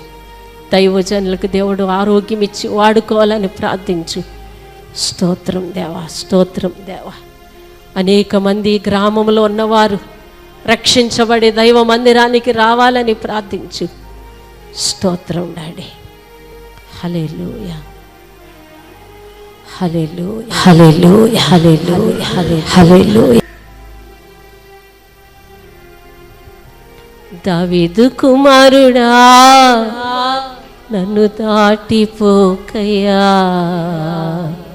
నజరేతువాడా, నన్ను విడచిపోకయ్యా. దావీదు కుమారుడా, నన్ను దాటిపోకయ్యా, నజరేతువాడా, నన్ను విడచిపోకయ్యా. నజరేతువాడ నన్ను విడచిపోకయా, నీవు తప్ప నాకీ లోకంలో ఎవరున్నారయ్యా, నీకు తప్ప నాలో ఎవరికి చోటే లేదయ్యా, నీవు తప్ప నాకీ లోకంలో ఎవరున్నారయ్యా, నీకు తప్ప నాలో ఎవరికి చోటే లేదయ్యా. దావీదు కుమారుడా నన్ను దాటిపో, అందరూ చెప్దామా, అడుగుదామా, నన్ను విడచిపోకయా, దావీదు కుమారుడా నన్ను దాటిపోకయా, నజరేతువాడ నన్ను విడచిపోకయా, నజరేతువాడ. చప్పట్లు కొడుతూ, చప్పట్లు కొడు. కుంటివాడినయ్యా నా తోడు నడువవా, మోగవాడినయ్యా నీ స్వరము నీయయ్యా, కుంటివాడనయ్యా నా తోడు నడువవా, మోగవాడినయ్యా నీ స్వరము నివ్వవా, గుడ్డివాడినయ్యా నీ చూపు, గుడ్డివాడినయ్యా నీ తెరువుమా, దావీదు కుమారుడా నన్ను దాటిపోకయా, నజరేతువాడ నన్ను విడచిపోకయా. దావీదు చప్పట్లు కొడుతూ గట్టిగా, రెండు చేతులతో గట్టిగా దేవుణ్ణి ఆరాధిద్దాం మన బలంతో. నన్ను విడచిపోకయా, నజరేతువాడ నన్ను విడచిపోకయా, నీవు తప్ప నాకీ లోకంలో ఎవరున్నారయ్యా, నీలా ఆదరించేవారు చోటే లేదయ్యా, నీవు తప్ప నాకీ లోకంలో ఎవరున్నారయ్యా, నీకు తప్ప నాలో ఎవరికి చోటే లేదయ్యా. లోకమంతా నన్ను ఏడిపించినా, నీ జాలితో నన్ను చేరదీసినా, లోకమంతా చూచి నన్ను ఏడిపించినా, నీ జాలితో నన్ను చేరదీసినా, ఒంటరినయ్యా నా తోడు నడువవా, ఒంటరినయ్యా నా తోడు నడువవా, దావీదు కుమారుడా నన్ను దాటిపోకయా, నజరేతువాడ నన్ను విడచిపోకయా, దావీదు కుమారుడా నన్ను దాటిపోకయా, నన్ను విడచిపోకయా, నీవు తప్ప నాకీ లోకంలో ఎవరున్నారయ్యా, నీకు తప్ప నాలో ఎవరికి చోటే లేదయ్యా. చెప్దామందరూ, నీవు తప్ప నాలో ఎవరికి చోటు లేదయ్యా, నీకు తప్ప నాలో ఎవరికి చోటే లేదయ్యా. నా తల్లి నన్ను మరచిపోయినా, నా తండ్రి నన్ను విడచిపోయినా, నా తల్లి నన్ను మరచిపోయినా, నా తండ్రి నన్ను విడచిపోయినా, తల్లి తండ్రి నీవై నన్ను లాలించవా, తల్లి తండ్రి నీవై నన్ను లాలించవా, దావీదు కుమారుడా నన్ను దాటిపోకయా, నజరేతువాడ నన్ను విడచిపోకయా, దావీదు కుమారుడా నన్ను దాటిపోకయా, నజరేతువాడ నన్ను విడచిపోకయా, నీవు తప్ప నాకీ లోకంలో ఎవరున్నారయ్యా. పాడదామా, నోరు తెచ్చి పాడు. చోటే లేదయ్యా, నీవు తప్ప నాకీ లోకంలో ఎవరున్నారయ్యా, నీకు తప్ప నాలో ఎవరికి చోటే లేదయ్యా. కుంటివాడినయ్యా నా తోడు నడువవా, కుంటివాడినయ్యా దావీదు కుమారుడా నన్ను దాటిపోకయా, నజరేతువాడ వాడా నన్ను విడిచిపోకయా, దావీదు కుమారుడా నన్ను దాటిపోకయా, నజరేతు వాడా నన్ను విడిచిపోకయా. తల్లి తండ్రి నీవై నన్ను లాలించవా, తల్లి తండ్రి నీవై నన్ను లాలించవా, ఒంటరినయ్యా నా తోడు నడువవా, ఒంటరినయ్యా నా తోడు నడువవా. దావీదు కుమారుడా యేసయ్యా, నజరేతు వాడా యేసయ్యా, దావీదు కుమారుడా నన్ను దాటిపోకయా, నజరేతు వాడా నన్ను విడిచిపోకయా, నజరేతు వాడా నజరేతు వాడా. దావీదు కుమారుడా నన్ను దాటిపో యేసయ్యా, నన్ను దాటిపోకేసయ్యా. తల్లి తండ్రి నీవై నన్ను లాలించండి అయ్యా, ఒంటరినయ్యా నన్ను ఆదరించు ప్రభా, నన్ను నడిపించు దేవా, నన్ను ఓదార్చు ప్రభా, నా కన్నీరు తుడువు ప్రభా, నన్ను బలపరచునైనా, నన్ను దీవించు ప్రభా. ప్రార్థిద్దాం. హల్లెలూయా. యేసయ్యా యేసయ్యా యేసయ్యా యేసయ్యా, నాన్న నీకు వందనాలు నాడి చపళ్ళు కొడుతూ పరిశుద్ధాత్ముడా తిరిగి గృహాలకు వెళ్ళబోతున్నావయ్యా, మమ్మల్ని తాకండి రాజా, అభిషేకించు ప్రభా, నీలో స్థిరముగా నిలవబెట్టి తండ్రి, స్థిరముగా నడిపించయ్యా. మంచి నిర్ణయాలతో నీ సన్నిధిలో అడుగుచున్నామయ్యా, మమ్మల్ని కొరకు నడిపించయ్యా. అనుదినము నీ సువార్త ప్రకటించాలి, నీకు సాక్షిగా ఉండాలి, నిన్ను మేము ప్రేమించాలయ్యా. యేసయ్యా యేసయ్యా యేసయ్యా. హల్లెలూయా హల్లెలూయా హల్లెలూయా. ఇంతవరకు ప్రభు మనతో మాట్లాడి ఉన్నాడు. ఒక మంచి తల్లిగా నీవు ఉండాలి, ఒక మంచి భార్యగా, మంచి స్త్రీగా నీవు ఉండాలి, కుటుంబంలో మంచి యజమానిగా నువ్వు ఉండాలి. దేవుని జ్ఞానము కలిగి నీ కుటుంబంతో కలిసి ప్రతిదినము కుటుంబ ప్రార్థన చేసుకోవాలి, నీ కుటుంబంతో దేవుని మందిరానికి రావాలి. దేవుడు మీ గృహములో మేలు చేయబోతున్నాడు. థ్యాంక్ యూ డాడీ, వందనాలు డాడీ, స్తోత్రములయ్యా. మంచి నిర్ణయం తీసుకోండి, ఒక మంచి నిర్ణయంతో తిరిగి వెళ్ళు ప్రభా. నా కుటుంబంతో ప్రతిరోజు నీ సన్నిధిలో మోకరించి ప్రార్థనలు చేస్తామయ్యా. మేము బ్రతికి ఉన్నామంటే, మమ్మల్ని పోషిస్తున్నామంటే మా కుటుంబం ద్వారా మిమ్మల్ని కనపరచాలయ్యా. నీ కొరకు నేను వాడబడతానయ్యా అని తీర్మానం తీసుకో. ప్రార్థన చేసుకుందాం, తీర్మానం తీసుకో. ఒక మంచి స్త్రీగా నన్ను చేయి ప్రభా, నీకు ఇష్టం లేనివన్నీ ఇప్పుడే విడిచిపెడతాను ప్రభా. Praise the lord. హల్లెలూయా.